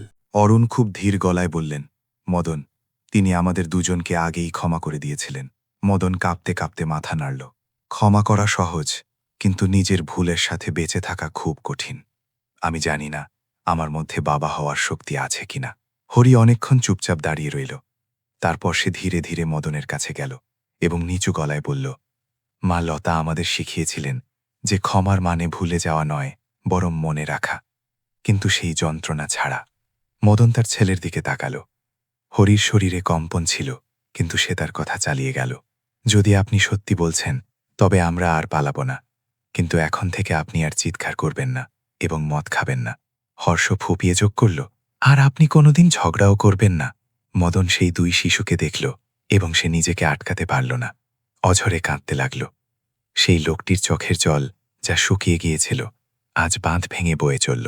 সে কম্পিত হাতে নিজের সন্তানদের কাঁধ স্পর্শ করল, যেন ভয় পাচ্ছে পাছে তাদের আঘাত লাগে। হরি একটু থমকে গেল, কিন্তু সে নিজের হাত সরিয়ে নিল না। এই দৃশ্য দেখে অরুণকে নিজের নজর সরিয়ে নিতে হল। তার চোখ থেকেও জল পড়ছিল। তার মনে অনুশোচনা, করুণা আর স্বস্তির এক মিশ্রিত ঢেউ বইছিল। অবশেষে লতা সঠিক প্রমাণিত হল। একটি ধ্বংস হয়ে যাওয়া জীবন থেকেও আলো আবার জন্মাতে পারে। কিছুক্ষণ পর বৃষ্টি থামল এবং মেঘ কাটতে শুরু করল, যাতে হালকা বাদামি আকাশ দেখা গেল। অরুণ তাদের তিনজনকে দেখলেন এবং ধীরে ধীরে বললেন, আজ আমাদের মধ্যে কেউ জেতেনি আর কেউ হারেনি। আমাদের কাছে শুধু একটি প্রতিশ্রুতি আছে, আমাদের এমনভাবে বাঁচতে হবে যাতে লতার আত্মা শান্তি পায়। মদন মাথা নাড়ল। তার চোখে এখন অরুণের জন্য ঘৃণা ছিল না, বরং এক গভীর সম্মান আর কৃতজ্ঞতা ছিল। আমি কি কিছুদিন এখানে থাকতে পারি? আমি জানি না আমার শুরুটা কিভাবে করা উচিত। অরুণ একটু হাসলেন। এই বাড়ি লতার, আর লতার বাড়ির দরজা সব সময় অভাবীদের জন্য খোলা থাকে। দুই ব্যক্তি একে অপরের সাথে হাত মেলালেন। সেই গরমর্দন বৃষ্টির কারণে ঠান্ডা ছিল, কিন্তু অত্যন্ত অকৃত্রিম ছিল। সেই মুহূর্তে 10 বছরের ঘৃণা আর তিক্ততা যেন উবে গেল এবং কেবল ভেজা মাটি আর লিলি ফুলের সুবাস বাকি রইল। সেদিন রাতে সাদা লিলিওয়ালা বাড়িতে প্রথমবার 4 জন একসাথে ডাইনিং টেবিলে বসল। হর্ষ খেতে খেতে মেঘাশ্রয়ের গল্প শোনাল, হরি লতার কবিতা শোনাল, আর মদন চুপচাপ বসে কখনো কখনো ইতস্তত করে হেসে দিচ্ছিল। অরণ নিস্তব্ধভাবে সব দেখছিলেন। তার এক খুব অদ্ভুত কিন্তু মনোরম শান্তির অনুভূতি হচ্ছিল। তিনি দেয়ালে লাগানো লতার ছবির দিকে তাকালেন এবং ফিসফিস করলেন, দেখো লতা, অবশেষে আমাদের বাড়িতে আবার হাসি ফিরে এসেছে। বাইরে চাঁদ উঠেছিল এবং লিলি ফুলগুলো বাতাসে দুলছিল, যেন সেই মহিলা সেখানেই কোথাও আছে এবং তাদের আশীর্বাদ দিচ্ছে। পরদিন সকালে শীতলপুরে হালকা রোদ উঠেছিল। হাওয়া তাজা ছিল, কিন্তু অরুণের মনে এক নতুন ও নাজুক অনুভূতি ছিল। বাড়ির ভেতরে শিশুদের শোরগোল শোনা যাচ্ছিল। হর্ষ নিজের দৈর্ঘ্যের চেয়েও বড় ঝাড়ু নিয়ে খুব উৎসাহের সাথে আঙিনা পরিষ্কার করছিল। হরি জানলার পাশে বসে একটি পুরনো ড্রায়ার দিয়ে সেই গল্পের বইগুলোকে শুকাচ্ছিল, যা বৃষ্টিতে ভিজে গিয়েছিল। টেবিলের ওপর মদন খুব সাবধানে ভাঙা চালের খড়খড়ি ঠিক করার চেষ্টা করছিল। তার খসখসে হাত এই সূক্ষ্ম কাজ করার অভ্যস্ত ছিল না। অরুণ বারান্দায় দাঁড়িয়ে এই সব দেখছিলেন এবং তার মন ভরে এলো। তার লতার ডায়েরির সেই কথাটি মনে পড়ল। ভালোবাসার মানে হল পুনরায় গড়ে তোলা, চাই সেটি ধ্বংসস্তূপের উপরই কাননা হোক। কিন্তু এই শান্তি বেশি সময় স্থায়ী হল না। বাইরে থেকে গ্রামবাসীর ফিসফিসানি শোনা যেতে লাগল। ওই বাড়িতে কি আবার কেউ থাকতে এসছে? শুনেছি লতার স্বামী মারা গেছে, আর এখন সেই মাতাল আর 2 অনাথ বাচ্চাকে নিয়ে এসছে।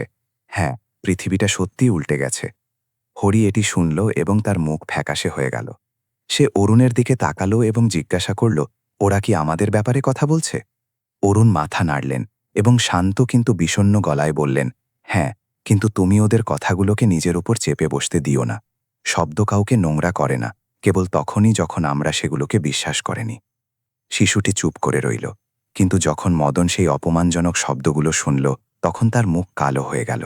ওরা আমার সন্তানদের অসহায় আর অনাথ বলছে। আমার অপমান সহ্য করার অভ্যাস আছে, কিন্তু এটি খুব কষ্ট দিচ্ছে অরুণ। অরুণ তার কাঁধে হাত রাখলেন এবং বললেন, কারণ এখন তুমি ভালোবাসতে শিখে গেছ। যার হৃদয় আছে সেই কষ্ট অনুভব করে।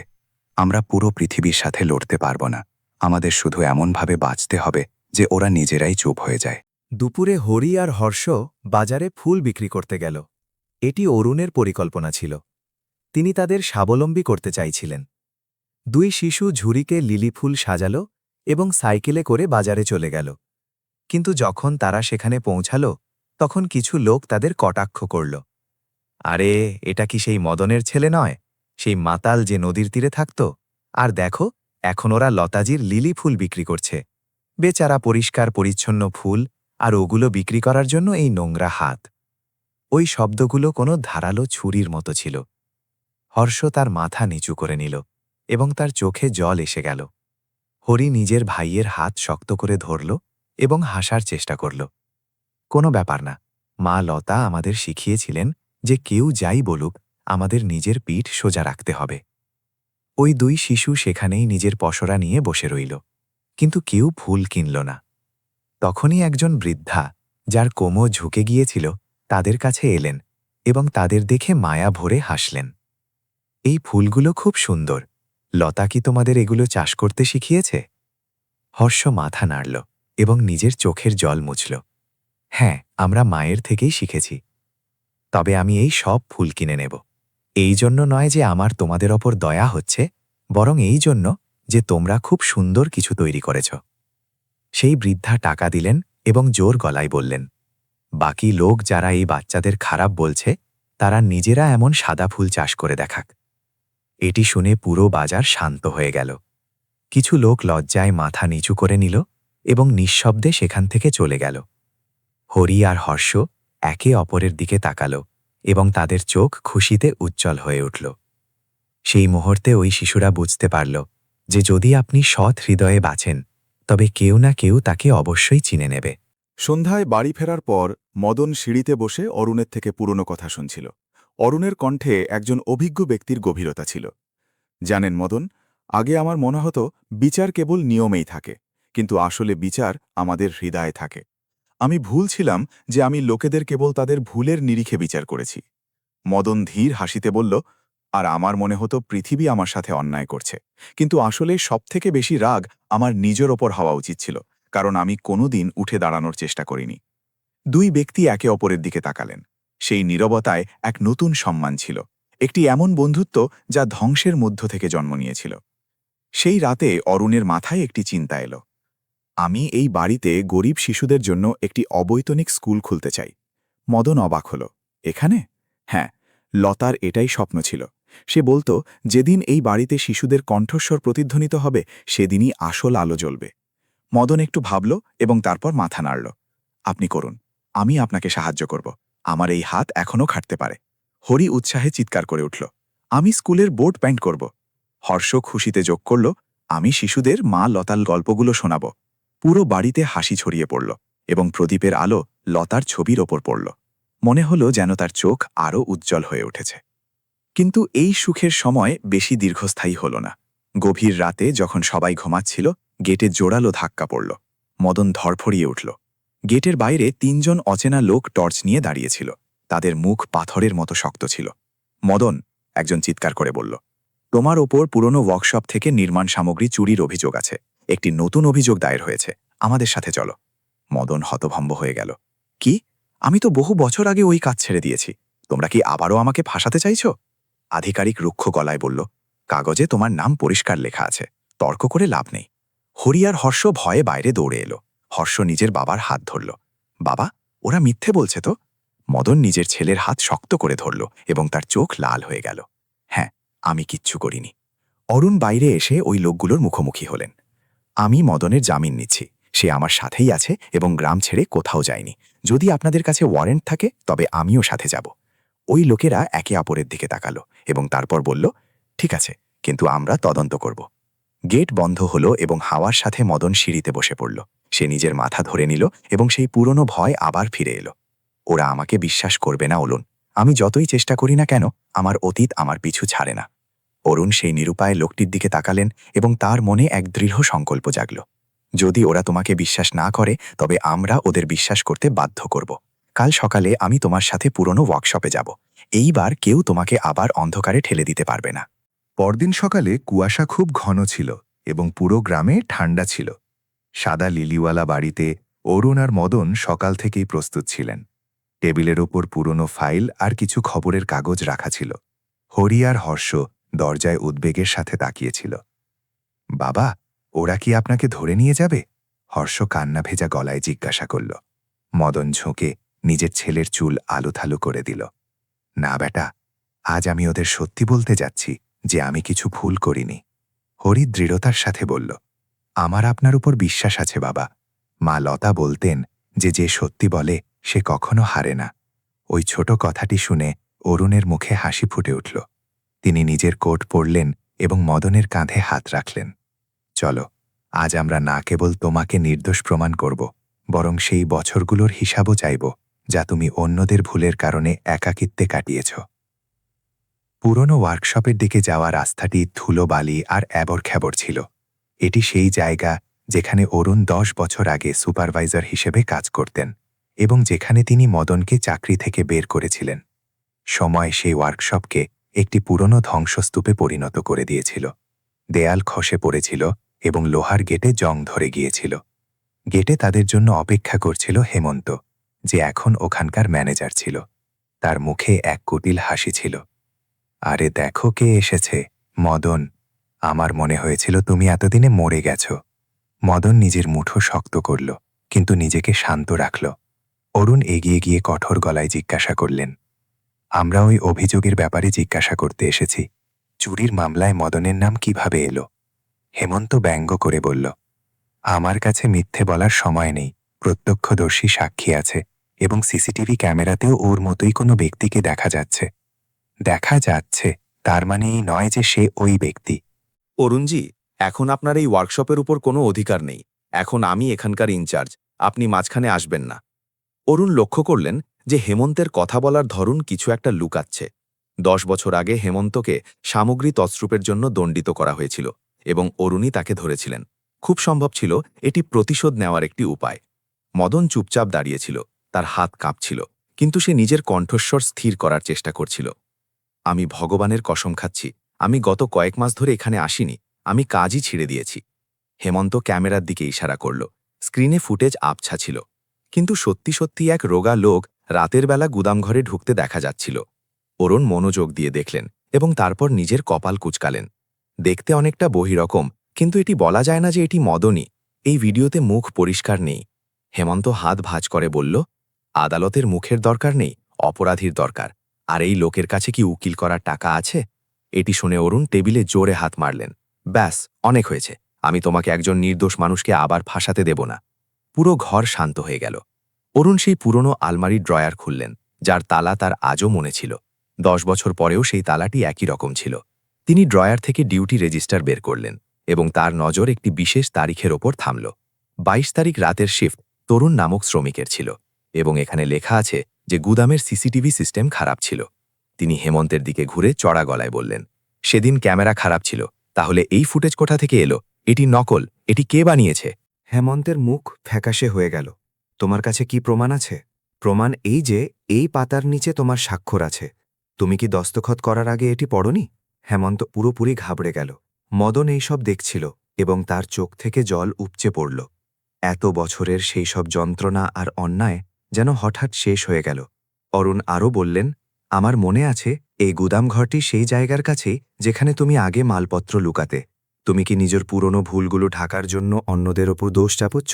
হেমন্ত চিৎকার করে উঠল, আমার ওপর অপবাদ দিও না। আমি অপবাদ দিচ্ছি না, কিন্তু যদি আমি পুলিশকে 10 বছর আগের সেই জালিয়াতির কথা বলে দিই, তবে কি তারা পুরনো ফাইল খুলবে না? হেমন্ত সেখানেই মূর্তির মতো দাঁড়িয়ে রইল।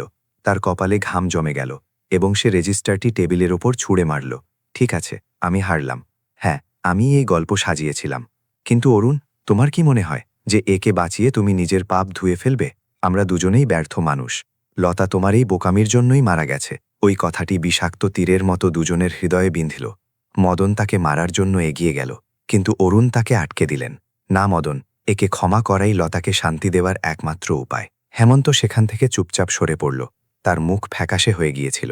বাইরে মেঘ কেটে গিয়েছিল এবং ভাঙা জানলা দিয়ে রোদের কিরণ মদনের মুখে পড়ছিল।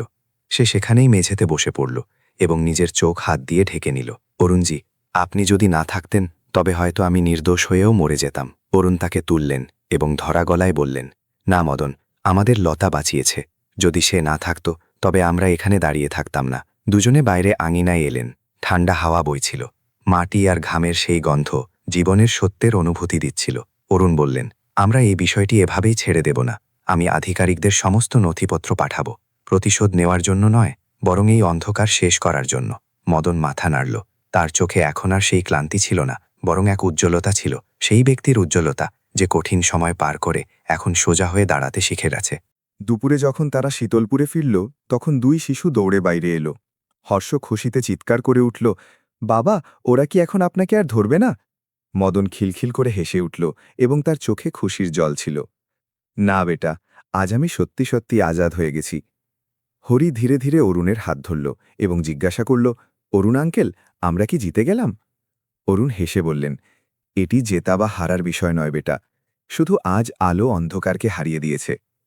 পুরো পরিবার সাদা ফুলের মাঝে একে অপরকে জড়িয়ে ধরল। সেই লিলি ফুলগুলো বাতাসে এমনভাবে দুলছিল যেন তারা সেই মহিলার আশীর্বাদ হিসেবে তালি বাজাচ্ছে। 3 সপ্তাহ পর পুরনো ওয়ার্কশপের সেই মিথ্যে মামলা মিটে যাওয়ার পর শীতলপুর গ্রামের পরিবেশ পুরোপুরি বদলে গেল। এখন সাদা লিলিওয়ালা বাড়ি দেখে মানুষ আর কানাকানি করত না। এর বদলে প্রতিদিন সেখান থেকে শিশুদের পড়ার আওয়াজ আর তাদের খিলখিল হাসি শোনা যেত। কাঠের পুরনো গেটে এখন একটি নতুন বোর্ড লাগানো ছিল, যার উপর নীল রঙে লেখা ছিল লিলি স্কুল, যেখানে আলো বিলি করা হয়। স্কুলের প্রথম দিন আকাশ একদম পরিষ্কার ছিল। হরি আর হর্ষ পরিষ্কার সাদা শার্ট পরেছিল। অরুণ ব্ল্যাকবোর্ড আর খড়িমাটি প্রস্তুত করেছিলেন। অন্যদিকে মদন টিনের একটি চালা তৈরি করেছিল, যাতে বৃষ্টির সময় শিশুদের অসুবিধা না হয়। গ্রামের প্রায় 10-12টি শিশু সেখানে এলো। কেউ হাতে খাতা নিয়েছিল, তো কেউ নিজের ছোট ভাইকে সাথে এনেছিল। তাদের চোখে এক আলাদা উজ্জ্বলতা ছিল। অরুণ শিশুদের সামনে দাঁড়িয়ে ধীর কিন্তু গর্বিত গলায় বললেন, এই বাড়ি আগে খুব শান্ত ছিল। আজ তোমাদের এই শিশুদের কারণে এতে আবার প্রাণ ফিরে এসেছে। এই জায়গাকে স্বর্গ বানানোর জন্য এটিই যথেষ্ট। পুরো ক্লাস হেসে উঠল। হর্ষ হাত তুলে বন্ধুদের বলল, এখানে আমরা পড়া, গান আর মা লতার মতো সাহসী হতেও শিখব। লতার নাম শুনে অরুণের গলায় এক মুহূর্তের জন্য বুঝে এলো। তিনি দেয়ালে লাগানো ছবির দিকে তাকালেন এবং মনে মনে বললেন, দেখো লতা, তোমার স্বপ্ন সত্যি হয়েছে। স্কুল শুরু হওয়ার পর সেই ছোট বাড়িটি খুব প্রাণবন্ত হয়ে উঠল। সকালে শিশুরা বর্ণমালা আওড়াত। দুপুরে মদন তাদের চারা গাছ লাগানো, সাইকেল সারানো এবং বাঁশের খেলনা বানানো শেখাত। অরুণ তাদের অক্ষর জ্ঞান দিতেন এবং হরি, যে এখন কিছুটা বড় হয়ে গিয়েছিল, তাকে ছোট শিশুদের গল্প শোনানোর দায়িত্ব দেওয়া হয়েছিল। হর্ষ সবথেকে বেশি সৃজনশীল ছিল।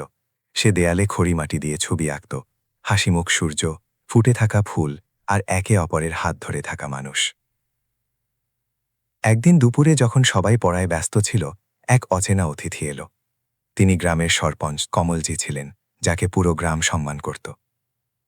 তিনি নিজের সহকারীর সাথে এলেন এবং স্কুল পরিদর্শন করলেন। তবে এটাই সেই লিলি স্কুল যার কথা সবাই বলছে? অরুণ তাকে স্বাগত জানালেন এবং বিনয়ের সাথে বললেন, জি স্যার, আমরা এখানে শুধু শিশুদের বিনামূল্যে শিক্ষা দিচ্ছি, যাতে তারা কিছু শিখতে পারে। কমলজি শিশুদের হাসি খুশি দেখলেন এবং তার নজর সেই দুই যমজ ভাইয়ের উপর পড়ল। এরা দুজনে মদনের ছেলে না? জি হ্যাঁ। কমলজি কিছুক্ষণ চুপ রইলেন এবং তারপর হাসলেন। আমার লতাজিকে খুব ভালো মতো মনে আছে। তিনি প্রথম ব্যক্তি ছিলেন যিনি গ্রামে এই ধরনের স্কুলের জন্য আবেদন জানিয়েছিলেন।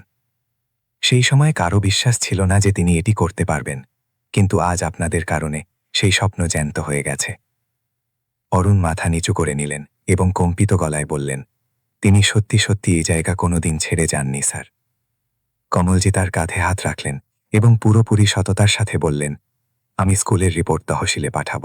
আমরা এটিকে একটি সরকারি সামুদায়িক কেন্দ্র হিসেবে স্বীকৃতি দেওয়াব। আপনারা শুধু পড়ানো চালিয়ে যান, কাগজের কাজ আমি দেখে নেব।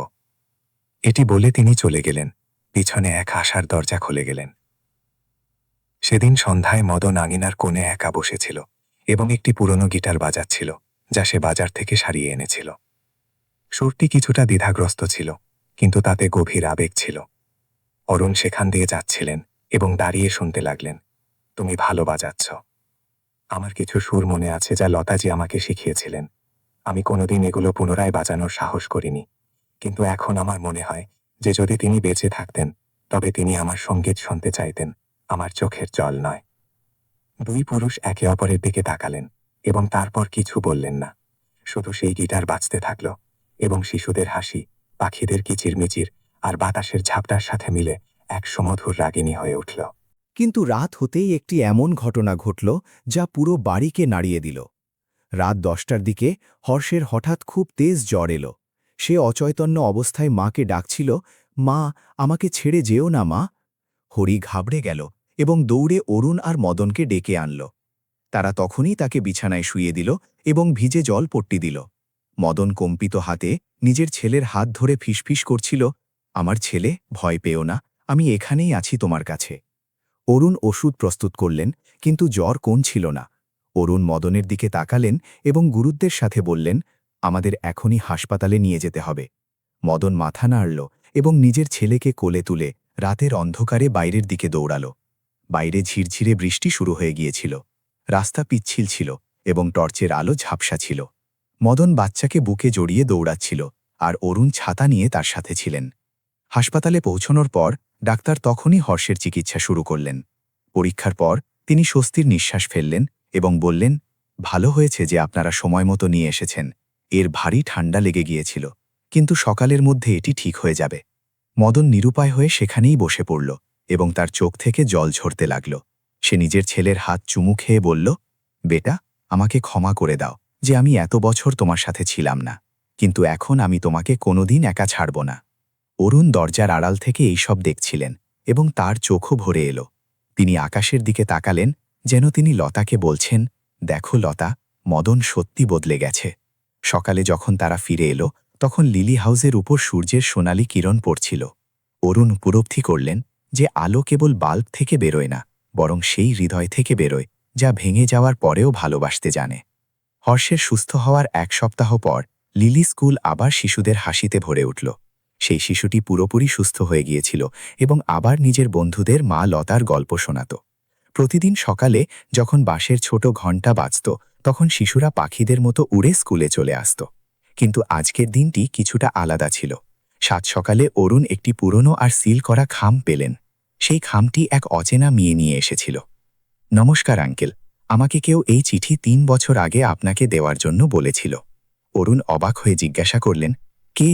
মেয়েটি ধীরে ধীরে উত্তর দিল, লতা ম্যাডাম। তিনি বলেছিলেন যে যেদিন গ্রামে লিলি স্কুল সত্যি সত্যি খুলে যাবে সেদিন এটি যেন আপনার কাছে পৌঁছে যায়। এটি বলে সে চলে গেল এবং অরুণ সেখানেই গেটে দাঁড়িয়ে রইলেন। তার হাত কাঁপছিল এবং তার হৃদয় জোরে ধড়ফড় করছিল। তিনি ঘরের ভেতরে গেলেন, যেখানে সবাই দুপুরের খাবারের প্রস্তুতি নিচ্ছিল। কি হয়েছে আঙ্কেল? হরি জিজ্ঞাসা করল। অরুণ, মদন আর 2 শিশুর কাছে বসলেন। তার কণ্ঠস্বর ভারী ছিল। এটি তোমাদের মায়ের চিঠি, যা তিনি নিজের মৃত্যুর আগে লিখেছিলেন। পুরো ঘরে নিস্তব্ধতা ছেয়ে গেল। মদন নিজের হাত নিজের বুকের উপর রাখল, যেন সে নিজের হৃৎস্পন্দন থামানোর চেষ্টা করছে। অরুণ ধীরে ধীরে সেই হলুদ হয়ে যাওয়া খামটি খুললেন এবং লতার পরিচিত হস্তাক্ষর সামনে এলো। আমার প্রিয় অরুণ, মদন, হরি আর হর্ষ, সেই মানুষগুলো যাদের ওপর আমার বিশ্বাস আছে। যে তারা একে অপরকে খুঁজে নেবে। যখন আপনারা এই চিঠি পড়ছেন, হয়তো আমি এই পৃথিবীতে থাকব না, কিন্তু অরুণ, তুমি দুঃখ পেও না, কারণ আমি কোনোদিন তোমাদের সবার থেকে পুরোপুরি দূরে যাইনি। মদন, যদি তুমি এখনও নিজের ওপর রাগান্বিত থাকো, তবে জেনে রেখো যে আমি তোমার উপর কোনোদিন ঘৃণা করিনি। আমার তোমার ভেতরে একটি এমন হৃদয় দেখা দিয়েছিল যা রাস্তা হারিয়ে ফেলেছিল, কিন্তু ভালোবাসতে ভুলেনি। নিজের ছেলেদের জন্য নিজেকেই আলোর অংশ হতে দাও।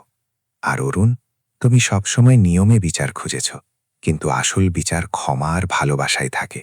একজন স্থপতি হিসেবে এখন অন্যদের ভুলের হিসাব রাখার বদলে বিশ্বাসের ইমারত বানাও। হরি আর হর্ষ আমার প্রিয় ছেলেরা, যদি কোনোদিন তোমরা জিজ্ঞাসা করো যে মা তোমাদের সাথে কেন নেই, তবে মনে রেখো যে আমি মরি নাই। আমি লিলি ফুলের মাঝে, তোমাদের হাসিতে আর সেই প্রতিটি ব্যক্তির চোখের জলে আছি যে ভালোবাসতে জানে। যেদিন লিলি স্কুলের দরজা খুলবে, বুঝে নেবে যে তোমরা সবাই একে অপরকে ক্ষমা করে দিয়েছ। ভালোবাসা কোনোদিন মরে না, সে শুধু নিজের রূপ বদলে নেয়। চিঠি শেষ হবার পর কারো কাছে কথা বলার মতো শব্দ ছিল না। হরি আর হর্ষ একে অপরকে জড়িয়ে ধরে কাঁদতে লাগল। মদন হাঁটু গেঁথে বসে পড়ল এবং নিজের মুখ হাত দিয়ে ঢেকে নিল। তার ভুপিয়ে কান্না বাঁধ ভেঙে বেরিয়ে আসছিল। সে সব জানত। সে জানত যে আমি ফিরে আসব, যে বাচ্চারা আমাকে বাবা বলবে। অরুণ খামোশ বসে রইলেন এবং চিঠির প্রতিটি লাইন অনুভব করতে লাগলেন। খামে কি আরও কিছু আছে? তিনি ধীরে ধীরে জিজ্ঞাসা করলেন। তিনি ভেতরে দেখলেন এবং একটি ছোট মোড়ানো কাগজ পেলেন, যার ওপর একটি বাড়ির সহজ ছবি আঁকা ছিল এবং নিচে লেখা ছিল, যখন আলো ভেতরে আসবে তখন সবাই নিজেকে চিনতে পারবে। তার নিচে লতার স্বাক্ষর এবং সেই তারিখটি ছিল যেদিন তিনি মারা গিয়েছিলেন। পুরো বাড়ি একটি এমন শান্তিতে ডুবে গেল যা দুঃখ ভরা ছিল, আবার স্বস্তি দেওয়ার মতোও ছিল। বাইরে বাগানে লিলি ফুলগুলো বাতাসে এমনভাবে দুলছিল যেন কোনো আত্মা হাসছে। সেদিন দুপুরে অরুণ সিদ্ধান্ত নিলেন যে তিনি লতার সেই চিঠিটি স্কুলের প্রধান দেয়ালে লাগাবেন। তিনি সেটিকে একটি ফ্রেমে বাঁধিয়ে সেই মানুষদের জন্য যারা পথ হারিয়ে ফেলেছেন কিন্তু ফিরে আসতে চান শিরোনামের নিচে লাগিয়ে দিলেন। রাতে সবাই খাওয়ার জন্য বসল, আর প্রথমবার মদন নিজের সন্তানদের নিজের মজুরির দিনগুলোর গল্প শোনাল, নিজের ভুলগুলোর কথা বলল এবং বলল যে কিভাবে লতাজি তাকে নিজের থেকেই বাঁচিয়ে নিয়েছিলেন। হরি চুপচাপ শুনছিল এবং তারপর জিজ্ঞাসা করল, বাবা, আপনার কি এই গ্রামে ফিরে আসতে ভয় লেগেছিল? মদন মাথা নাড়ল। ভয় তো লেগেছিল বেটা, কিন্তু তোমার মা বলতেন যে সাহসী সে নয় যার ভয় লাগে না, বরং সে যে ভয়ের পরেও এগিয়ে চলে। হর্ষ নিজের বাবাকে জড়িয়ে ধরল। আমিও আপনার আর মায়ের মতো সাহসী হতে চাই। রাতের অন্ধকারে অরুণ অনেকক্ষণ বসে রইলেন এবং সেই চিঠি বারবার পড়তে লাগলেন। তিনি নিজের ডায়েরিতে লিখলেন, আজ লতার আলো ফিরে এসেছে, প্রদীপ থেকে নয় বরং সেই হৃদয়গুলো থেকে যারা ক্ষমা করতে শিখে গেছে। তিনি ছবির দিকে তাকালেন এবং হাসলেন। ধন্যবাদ লতা, আমাকে এটি শেখানোর জন্য যে অন্যদের খুশিই আসল জীবন। পরের দিন হালকা বৃষ্টি হচ্ছিল এবং শিশুরা বাইরে বৃষ্টির মজা নিচ্ছিল। মদন বারান্দায় অরুণের সাথে দাঁড়িয়েছিল এবং তার কণ্ঠস্বর পরিষ্কার ছিল। আমার মনে হয়েছিল যে আমি সব হারিয়ে ফেলেছি, কিন্তু এখন বুঝলাম যে কখনো কখনো কিছু হারানো এই জন্য জরুরি হয় যাতে আমরা সবথেকে দামি জিনিস, বিশ্বাসকে পেতে পারি। অরুণ মাথা নাড়লেন, আর সেই বিশ্বাসই আজ লতার আলো হয়ে গেছে। বাইরে বৃষ্টি পুরনো ধুলো ধুয়ে দিয়েছিল, আর লিলি ফুল আবার গর্বের সাথে মাথা উঁচু করে দাঁড়িয়েছিল। পুরো বাড়িতে শিশুদের হাসি প্রতিধ্বনিত হচ্ছিল এবং এমন মনে হচ্ছিল যেন কুয়াশার মাঝখান থেকে সাদা ড্রেস পরা সেই মহিলা হাসছেন এবং তারপর ভোরের আলোয় মিলিয়ে গেলেন। লিলি স্কুলকে সরকারি স্বীকৃতি পাওয়ার ৩ মাস কেটে গিয়েছিল। শীতলপুর গ্রামে খুশির জোয়ার বয়ে গেল এবং স্থানীয় লোকেরা নিজের শিশুদের সেখানে পাঠাতে শুরু করল। প্রতিদিন সকালে সেখান থেকে শিশুদের হাসি, তাদের গান আর পড়ার আওয়াজ ভেসে আসত। শিশুদের অক্ষরজ্ঞান আর নৈতিক মূল্যবোধ শেখানো হচ্ছিল। অন্যদিকে বড়রা স্কুলের মেরামত আর ফুলের যত্নে সাহায্য করতে লাগল, যাতে মনে হচ্ছিল যে গ্রামের পুরনো অন্ধকার এখন পুরোপুরি কেটে গেছে। কিন্তু কেউ জানত না যে দূরে কোথাও কোনো ব্যক্তি পুরনো অতীতকে আবার খুঁচিয়ে বের করা। একদিন সকালে যখন অরুণ শিশুদের খাতা দেখছিলেন, হরি দৌড়ে এলো। তার হাতে একটি খবরের কাগজ ছিল এবং তার মুখ ভয়ের চোটে ফ্যাকাশে হয়ে গিয়েছিল। অরুণ আঙ্কেল, দেখুন বাবার ব্যাপারে কি ছাপা হয়েছে। অরুণ কাগজটি দেখলেন, যার ওপর বড় বড় অক্ষরে লেখা ছিল, একজন পুরনো অপরাধী কি শিশুদের পড়াতে পারে? লিলি স্কুলকে কে অনুমতি দিল? খবরের নিচে মদনের একটি ছবি ছিল, যাতে সে চুপচাপ শিশুদের পড়াতে দেখা যাচ্ছিল, যা জানলা দিয়ে লুকিয়ে তোলা হয়েছিল। সেই লেখায় মদনের পুরনো অতীতকে বাড়িয়ে চাড়িয়ে পেশ করা হয়েছিল এবং তাকে একজন চোর ও অপরাধী হিসেবে দেখানো হয়েছিল, যাকে শহর থেকে বের করে দেওয়া হয়েছিল। লেখায় অভিযোগ করা হয়েছিল যে সে ভালোর মুখোশ পরে শিশুদের ভুল শিক্ষা দিচ্ছে। হর্ষ হতভম্ব হয়ে গেল এবং বলল, ওরা মিথ্যে বলছে, বাবা এমন কিছু করেননি। মদন বাইরে থেকে এলো এবং কাগজটি দেখেই তার হাত কাঁপতে লাগল। আবারও সেই কথা, সে ফিসফিস করে উঠল, তার হাতের মুঠো শক্ত হয়ে গেল। আমার কারণে তোমাদের সবাইকে আবার সমস্যায় পড়তে হচ্ছে। অরুণ বাড়িয়ে উঠলেন এবং দৃঢ়তার সাথে বললেন, না মদন, তুমি ভুল নও। আমরা সত্যি প্রমাণ করেছি, কিন্তু ওই লোকেরা সত্যি জানতে চায় না। তাদের কাজ শুধু কাদা ছোড়া। মদনের নিঃশ্বাস ভারী হয়ে গিয়েছিল এবং শিশুরা তাকে ভয়ে দেখছিল, কারণ তারা তাকে আগে কোনোদিন এত বিচলিত দেখেনি। সেদিন দুপুরে গ্রামে শোরগোল পড়ে গেল। কিছু মানুষ বিশ্বাস করল আর কিছু মানুষ সন্দেহ করল। বাজারে আবার গুজব উঠতে লাগল। আমি তো আগেই বলেছিলাম যে কোনো চোর কোনোদিন শিক্ষক হতে পারে না। লোকে বলতে লাগল যে অরুণও হয়তো এইসবের মধ্যে সামিল, যে একজন অপরাধীকে আশ্রয় দিচ্ছে। গুজব ঠান্ডা হাওয়ার মতো স্কুলের দেয়ালে ধাক্কা খেতে লাগল এবং ছাত্র সংখ্যা কমতে লাগল।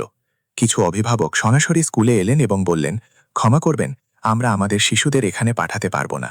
খবরের কাগজে যা লেখা আছে তাতে আমরা কিভাবে বিশ্বাস না করি। মদন কিছু বলল না, সে শুধু খালি চেয়ারগুলোর দিকে তাকিয়ে রইল এবং চুপচাপ সেখান থেকে চলে গেল। সেদিন রাতে অরুণ সরপঞ্চ কমলজির সাথে দেখা করতে গেলেন এবং জিজ্ঞাসা করলেন যে এই লেখাটি কে প্রকাশ করিয়েছে। কমলজি একটি সরকারি চিঠি দেখালেন এবং জানালেন যে এটি একজন স্বতন্ত্র সাংবাদিক দ্বারা লেখা হয়েছে। তিনি বললেন যে এই খবর ইন্টারনেটে খুব দ্রুত ছড়িয়ে পড়ছে। অরুণ দুঃখিত হয়ে জিজ্ঞাসা করলেন যে বিচার কি আবার গুজবের কাছে হেরে যাবে। কমলজি ধীর গলায় বললেন যে তারা মদন আর অরুণের উপর ভরসা করেন, কিন্তু জনতার চাপের কারণে হয়তো কিছু সময়ের জন্য স্কুল বন্ধ করতে হতে পারে। অরুণ দপ করে জ্বলে উঠলেন, আপনি কি সেই প্রদীপ নিভিয়ে দিতে চান যা এখনই জ্বলতে শুরু করেছিল? কমলজি বললেন যে সমাজ এখনও সেই ব্যক্তিকে গ্রহণ করতে প্রস্তুত নয় যে পড়ে গিয়ে আবার উঠে দাঁড়িয়েছে। এটি শুনে অরুণের মন ভারী হয়ে গেল এবং তিনি বৃষ্টিতে ভিজতে ভিজতে বাড়ি ফিরে এলেন। বাড়ি ফিরে তিনি দেখলেন মদন বারান্দায় বসে আছে আর বাচ্চারা তাকে জড়িয়ে ধরে আছে। মদন বলল যে সে জানতে পেরেছে যে স্কুল বন্ধ হতে চলেছে। হরি কাঁদতে লাগল এবং বলল যে মা লতা বলেছিলেন যে আলোকে সবসময় বাঁচিয়ে রাখতে হবে, তবে লোকেরা কেন সেটি নিভিয়ে দিচ্ছে।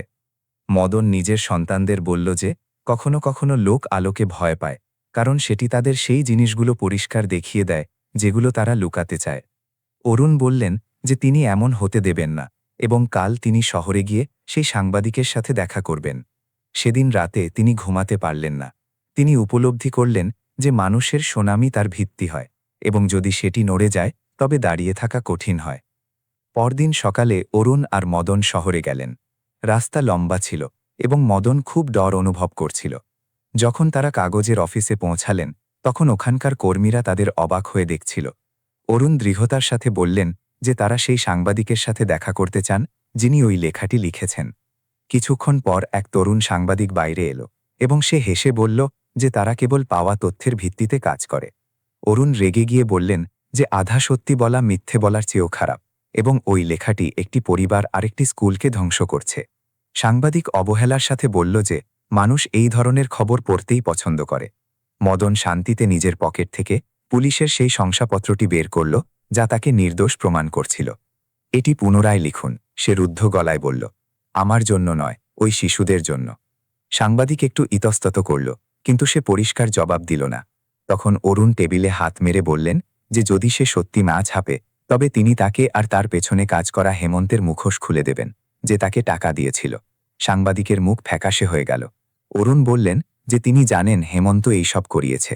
মদন অরুণের দিকে তাকালো এবং বলল যে এইবার সে পালাবে না। শহরে থাকার সময় তারা হেমন্তকে খুঁজে বের করলেন, যে একটি নতুন নির্মাণ কোম্পানিতে কাজ করছিল। যখন তারা তার কাছে পৌঁছালেন তখন হেমন্তের দাপট শেষ হয়ে গিয়েছিল, তাকে ক্লান্ত আর বিরক্ত দেখাচ্ছিল। অরুণ বললেন যে তারা ঝগড়া করতে নয়, বরং এটি শেষ করতে এসেছেন। হেমন্ত বলল যে মদন তার সম্মান কেড়ে নিয়েছিল এবং সে এটি ভুলতে পারে না। মদন হেমন্তের কাছে গিয়ে বলল যে সে নিজের ভুলের দাম চুকিয়েছে, কিন্তু হেমন্ত ঘৃণা ছড়িয়ে কি অর্জন করছে। অরুণ হেমন্তকে সেই সব প্রমাণ দেখালেন যা প্রমাণ করছিল যে সে সাংবাদিককে ঘুষ দিয়েছিল এবং তাকে সতর্ক করলেন যে তিনি এই সব পুলিশকে বলতে পারেন। হেমন্ত ভেঙে পড়ল এবং সে স্বীকার করল যে সে এই সব করিয়েছিল। মদন হেমন্তকে বলল যে সে তাকে ক্ষমা করছে, কারণ সে চায় না তার বাচ্চারা কোনো ঘৃণার মাঝে বড় হোক। হেমন্তের চোখে জল এসে গেল এবং সে নিজের ভুল স্বীকার করল। সেদিন রাতেই খবরের কাগজে একটি নতুন লেখা ছাপা হল, লিলি স্কুলের সত্য, আবার উঠে দাঁড়ানো মানুষদের গল্প, যাতে হেমন্তের ক্ষমা চাওয়ার কথাও সামিল ছিল।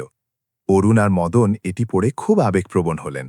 যখন তারা ফিরে গ্রামে এলেন, তখন গ্রামবাসীরা নিজেদের ভুল বুঝতে পারল এবং মদনের কাছে ক্ষমা চাইল। মানুষ আবার নিজেদের শিশুদের স্কুলে পাঠাতে শুরু করল। মদন নিজের সন্তানদের বলল যে মা লতার বিশ্বাস ফিরে এসেছে। সন্ধ্যায় হেমন্ত স্কুলের গেটে এবং সে ক্ষমা চাইল, যার ওপর অরুণ তাকে ভেতরে ডাকলেন এবং বললেন যে এখানে প্রত্যেকেরই নতুন শুরু করার অধিকার আছে। পরের কয়েক সপ্তাহে স্কুল আরও প্রাণবন্ত হয়ে উঠল। দেয়ালে নতুন বোর্ড লাগানো হল, লিলি স্কুল, আলোর ঘর। হরি আর হর্ষ নিজেদের মায়ের সেই চিঠি পড়ে শোনাল, যাতে লেখা ছিল যে পড়ে যাওয়া ব্যক্তির পাশে দাঁড়ানোই আসল মানবতা। সরপঞ্চ কমলজি স্কুলকে একটি সরকারি সামুদায়িক মডেল ঘোষণা করলেন এবং জানালেন যে এখন জেলার অন্যান্য এলাকাতেও এমন স্কুল খোলা হবে। এই সময়ে নিশা নামের এক ছাত্রী এলো, যে কখনো লতার ছাত্রী ছিল, এবং সে সেখানে বিনামূল্যে পড়ানোর ইচ্ছা প্রকাশ করল। 2 বছর পর হরি আর হর্ষ 12 বছরের হয়ে গিয়েছিল এবং তারা স্কুলের শিশুদের নিজেদের মায়ের গল্প শোনাত। তারা একটি ডায়েরি লিখল, যার নাম রাখা হলো লিলি ডায়েরি, যা খুব বিখ্যাত হল। তাদের গল্প ইন্টারনেটে খুব পছন্দ করা হলো এবং দেশ জুড়ে মানুষ তাদের স্কুলের ব্যাপারে জানতে আসতে লাগল। অরুণ আর মদনকে দিল্লিতে একটি বিশেষ সম্মান অনুষ্ঠানে ডাকা হলো। সেখানে মদন বলল যে বিশ্বাস অন্যের থেকে নয়, বরং নিজেকে জাগানোর মাধ্যমে পাওয়া যায়। লিলি ডায়েরি একটি বই হিসাবে প্রকাশিত হল এবং এর মাধ্যমে অনেক মানুষ নিজেদের ভুল শুধরে নেওয়ার প্রেরণা পেল। 3 বছর পর হরি সিঙ্গাপুরে পড়াশোনা করার জন্য স্কলারশিপ পেল। অরুণ তাকে উৎসাহিত করলেন এবং বললেন যে মা লতা কোনোদিন কাউকে আটকে রাখেননি, তিনি চাইছিলেন এই আলো সব জায়গায় ছড়িয়ে পড়ুক। 10 বছর কেটে গেল এবং গ্রাম লিলি ভিলেজ নামে পরিচিতি পেল, যেখানে চারদিকে সাদা ফুল ফুটে থাকত। হরি ফিরে এলো, কিন্তু এখন সে কেবল একজন শিক্ষক নয়, বরং দ্য লিলি প্রজেক্টের প্রতিষ্ঠাতা ছিল, যা আন্তর্জাতিক স্তরে কাজ করছিল। হর্ষ গ্রামেই একজন সম্মানিত শিক্ষক হয়ে উঠেছিল। হরি নিজের প্রজেক্টকে বাণিজ্যিক চাপ থেকে বাঁচিয়ে রাখল এবং সেই বিজ্ঞাপন কোম্পানির প্রস্তাব ফিরিয়ে দিল, যারা মা লতার গল্পকে কেবল টাকা কামানোর জন্য ব্যবহার করতে চেয়েছিল। সে ঘোষণা করল যে তাদের উদ্দেশ্য বিখ্যাত হওয়া নয়, বরং ভালোবাসা আর মানবতা ছড়ানো। সে ফিরে নিজের গ্রামে এলো এবং একটি সাধারণ সভায় বলল যে আসল আলো সেই মানুষেরা যারা প্রতিদিন অন্যদের সাহায্য করে। অনুষ্ঠানের শেষে স্কুলের চত্বরের নাম রাখা হল লতা স্মৃতি চত্বর। অরুণ কাঁদতে কাঁদতে বললেন যে লতা অবশেষে নিজের ঘরে পৌঁছে গেছেন। রাতে পুরো গ্রামে সাদা লণ্ঠন জ্বালানো হল। হরি আর হর্ষ হাত জোর করে নিজেদের মাকে স্মরণ করল এবং অনুভব করল যে তাদের মা আজও তাদের মাঝে বর্তমান আছেন এবং হাসছেন। গল্পের শেষে এই বার্তা দেওয়া হল যে আসল আলো বিখ্যাত হওয়ায় নয়, বরং একে অপরের প্রতি দয়ালু হওয়ায় থাকে। বছরের পর বছর যখন শীতলপুরের উপত্যকায় আবার শীতের সেই চিরপরিচিত মেজাজ ফিরে এলো, তখন কুয়াশা আগের মতোই ঘন ছিল, কিন্তু এইবার সেটি বিষণ্ণতার নয়, বরং এক শান্ত স্বস্তির অনুভূতি দিচ্ছিল। হরি নিজের বিদেশের উচ্চশিক্ষা শেষ করে ফিরে এসেছিল। এখন সে সেই ছোট ঘাবড়ে যাওয়া শিশুটি ছিল না, যে কোনোদিন কুয়াশায় নিজের মাকে খুঁজত, বরং এক আত্মবিশ্বাসী ও নম্র যুবক হয়ে উঠেছিল, যার চোখে সেই একই উজ্জ্বলতা ছিল যা কখনো লতার চোখে থাকত। সে সিঙ্গাপুরে অনেক কিছু শিখেছিল, বড় বড় শহরের চাকচিক্য দেখেছিল, কিন্তু তার মন সবসময় এই লিলি স্কুলের মাটির গন্ধে পড়ে থাকত। যখন সে গ্রামের সীমানায় পৌঁছাল, তখন সে দেখল যে রাস্তার দুপাশে লিলি ফুলের সারি আরও ঘন হয়ে গিয়েছিল। গ্রামের মানুষ এখন তাকে কেবল মদনের ছেলে হিসেবে নয়, বরং সেই লিলি ঐতিহ্যের উত্তরাধিকারী হিসেবে দেখত, যে পুরো অঞ্চলের চিন্তাভাবনা বদলে দিয়েছিল। অরুণ এখন খুব বৃদ্ধ হয়ে গিয়েছিলেন। তার চুল রূপোর মতো সাদা হয়ে গিয়েছিল আর মুখ ঝুড়িতে ভরে গিয়েছিল, কিন্তু তার চোখের জ্যোতি এখনও তেমনই তেজ ছিল। তিনি এখনও সেই পুরনো বারান্দায় বসে শিশুদের পড়তে দেখতেন। তার জন্য প্রতিটি শিশু লতার একটি অংশ ছিল। মদন এখন স্কুলের প্রধান স্তম্ভ হয়ে উঠেছিল। সে নিজের পুরনো অভ্যাসগুলোকে অনেক পেছনে ফেলে এসেছিল এবং এখন সে গ্রামের যুবকদের জন্য একজন পথ প্রদর্শক ছিল। সে স্কুলের পেছনে একটি ছোট কর্মশালা খুলেছিল, যেখানে সে শিশুদের কাঠের ওপর খোদাই করা এবং স্বাবলম্বী হতে শিখাত। যখন সে হরিকে ফিরে আসতে দেখল, তখন তার হাতের কাজ থেমে গেল। বাবা আর ছেলের চোখ বিনা কিছু বলেই হাজার হাজার শব্দ বিনিময় করে নিল। মদনের গর্ব ছিল যে সে নিজের অতীতের ধ্বংসস্তূপ থেকে একটি এমন ভবিষ্যৎ দাঁড় করিয়েছে যা এখন অন্যদের আলো দিচ্ছে। হরির ফিরে আসার পর লিলি প্রজেক্টকে নিয়ে দেশ বিদেশের অনেক বড় কোম্পানির নজর তাদের ওপর পড়ল। একদিন এক খুব বড় বহুজাতিক কোম্পানির প্রতিনিধি দামি গাড়িতে চেপে স্কুলে পৌঁছাল।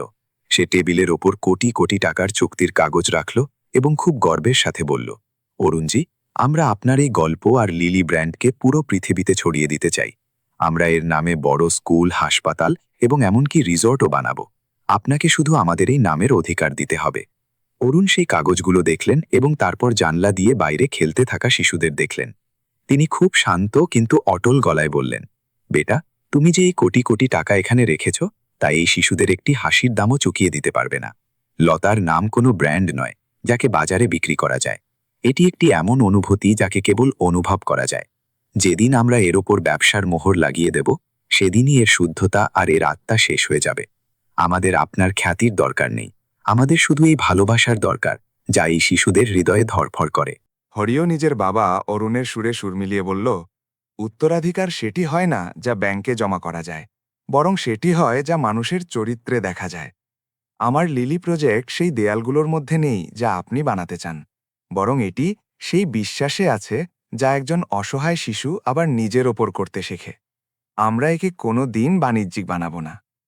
প্রতিনিধির বুঝে এলো যে এখানে তার দৌলতের কোনো মূল্য নেই এবং সে নিস্তব্ধভাবে সেখান থেকে চলে গেল। সেদিন রাতে যখন পুরো গ্রামে শান্তি ছেয়ে গিয়েছিল, অরুণ নিজের পুরনো লাইব্রেরি ঘরে গেলেন। তিনি সেই পুরনো কাঠের টেবিল পরিষ্কার করলেন যেখানে লতা নিজের ডায়েরি লিখতেন। তিনি সেই পুরনো কলমটি বের করলেন যা লতা বহু বছর আগে ব্যবহার করতেন। টেবিলের ওপর রাখা মোমবাতির শিখা ধীরে ধীরে নাচছিল, যাতে ঘরে লম্বা ছায়া তৈরি হচ্ছিল। তিনি লতার সেই অসম্পূর্ণ ডায়েরি খুললেন যার শেষ পাতাটি এখনও অপেক্ষা করছিল। লতা নিজের শেষ বার্তায় লিখেছিলেন, যদি কোনোদিন আমার কোনো আপনজন, আমার ছাত্র বা যে কেউ যাকে আমি জীবনের পাঠ শিখিয়েছি, অন্যদের অন্ধকার জীবন আলোকিত করার কৌশল শিখে যায়, তবে বুঝে নেবে যে আমি এই পৃথিবী থেকে যাইনি, বরং আমি আরও একটি নতুন জীবন পেয়ে গেছি। ভালোবাসার আসল মানেই নিজেকে অন্যদের মাঝে বিলিয়ে দেওয়া। অরুণ তার কম্পিত আঙুলে কলম ধরলেন এবং সেই শেষ লাইনের নিচে লিখতে শুরু করলেন, আর আজ লতা, আমার প্রিয় মা, আমি দেখছি যে মানুষ সব দিকে আলো ছড়িয়ে দিচ্ছে। আজ তোমার ওই ছোট শিখা একটি মহান আলোকবর্তিকা হয়ে গেছে যা হাজার হাজার হৃদয়ে পথ দেখাচ্ছে। তখনই বাইরে থেকে হরির আওয়াজ শোনা গেল, আঙ্কেল, একটু বাইরে এসে দেখুন। অরুণ নিজের ডায়েরি বন্ধ করে বাইরে বারান্দায় এলেন এবং যে দৃশ্য তিনি দেখলেন সেটি তার প্রাণকে তৃপ্তিতে ভরে দিল। পুরো গ্রামে পাহাড়ের চূড়া থেকে শুরু করে নদীর ধার পর্যন্ত হাজার হাজার ছোট ছোট মাটির প্রদীপ জ্বলছিল। প্রতিটি ঘরের কার্নিশে, প্রতিটি দোকানের সামনে আর সেই কাঁচা রাস্তার দুপাশে যেখানে কখনো অন্ধকার থাকত, আজ আলোর সমুদ্র উপচে পড়েছিল। সবথেকে আশ্চর্যজনক বিষয় এটি ছিল যে প্রতিটি প্রদীপের পাশে একটি সাদা লিলি ফুল রাখা ছিল। গ্রামের মানুষ, শিশুরা এবং সেই সবাই যারা কোনো না কোনো দিন লিলি স্কুল থেকে সাহায্য পেয়েছিল, আজ একজোট হয়ে এই উৎসব পালন করেছিল। এটি কোনো উৎসবের কারণে ছিল না, বরং এটি লতা আর সেই মানুষগুলোর প্রতি একটি সামুদায়িক কৃতজ্ঞতা ছিল যারা ঘৃণার বদলে ভালোবাসা আর সন্দেহের বদলে বিশ্বাসকে বেছে নিয়েছিল। মদন, হরি আর হর্ষ অরুণের কাছে এসে দাঁড়িয়ে গেল। চারজনের চোখ এই অদ্ভুত দৃশ্য দেখছিল। কুয়াশার মাঝখান থেকে ছেকে আসা সেই আলো এমন লাগছিল যেন স্বর্গ থেকে হাজার হাজার দেবদূত জমিনে নেমে এসেছে। হরি ধীরে ধীরে অরুণের হাত ধরল এবং আবেগপ্রবণ হয়ে জিজ্ঞাসা করল, আঙ্কেল, আপনার কি মনে হয় মা আমাদের দেখছেন? অরুণ হেসে ওপরের অনন্ত আকাশের দিকে তাকালেন, যেখানে মেঘ কেটে গিয়েছিল আর তারা জ্বলজ্বল করছিল। তিনি বললেন, সে কেবল আমাদের দেখছেই না হরি, সে আমাদের ভেতরে শ্বাস নিচ্ছে। এই আলো যা তুমি দেখছ, এটি তার হাসি যা এই হাজার হাজার প্রদীপের রূপে ফিরে এসেছে। সেদিন রাতে শীতলপুরের সেই ছোট গ্রাম পৃথিবীর সবথেকে উজ্জ্বল স্থান হয়ে উঠেছিল। সেখানে না কেউ অনাথ ছিল, না কেউ অপরাধী, আর না কেউ একা। সেখানে শুধু ইনসানিয়াত ছিল, যা লিলির ওই সাদা ফুলগুলোর মতো শুদ্ধ আর সুগন্ধিত ছিল। বাতাসের একটি ঝাপটার সাথে লিলির গন্ধ আবার পুরো চত্বরে ছড়িয়ে পড়ল এবং এমন অনুভূত হল যেন অদৃশ্যরূপে লতা সেখানেই দাঁড়িয়ে আছেন। নিজের পরিবারের সাথে এই সুখকর পরিণতির, বা বলা ভালো যে একটি নতুন ও শাশ্বত শুরুর অংশ হয়েছি। গল্পের এই সফর শিখিয়ে দেয় যে দেয়াল আর নাম তো সময়ের সাথে ভেঙে পড়ে, কিন্তু যে উত্তরাধিকার আমরা অন্যদের হৃদয়ে দয়া আর ক্ষমার রূপে রেখে যাই তা কোনোদিন মেটে না। যেভাবে একটি প্রদীপ অন্য প্রদীপকে জ্বালায়, সেভাবেই ভালোবাসার এই শৃঙ্খল এখন প্রজন্মের পর প্রজন্ম চলতে থাকবে, এবং কোনোদিন কোনো অন্ধকার রাতে কোনো শিশু নিজেকে একা অনুভব করবে না, কারণ লিলির ওই আলো সবসময় তার পথ প্রদর্শক হয়ে থাকবে। আপনি এই গল্প কোথা থেকে দেখছেন? অনুগ্রহ করে কমেন্টে আমাদের অবশ্যই জানান। আমাদের এটি জেনে খুব খুশি হবে যে এই গল্প আপনার কেমন লেগেছে এবং এটি আপনার হৃদয়কে কিভাবে ছুঁয়েছে। আমার ঈশ্বরের কাছে এই প্রার্থনা যে আপনারা যেখানেই থাকুন সবসময় সুরক্ষিত আর খুশি থাকুন। আপনাদের জীবনে শান্তি, সুখ আর সমৃদ্ধি বজায় থাকুক। যদি আপনাদের কাছেও কোনো এমনই সুন্দর, প্রেরণাদায়ক বা হৃদয়স্পর্শী সত্য ঘটনা থাকে, তবে সেটি এখানে সবার সাথে শেয়ার করতে ভুলবেন না। আপনার একটি গল্প অন্য কারোর জীবনে আশার আলো জাগিয়ে দিতে পারে।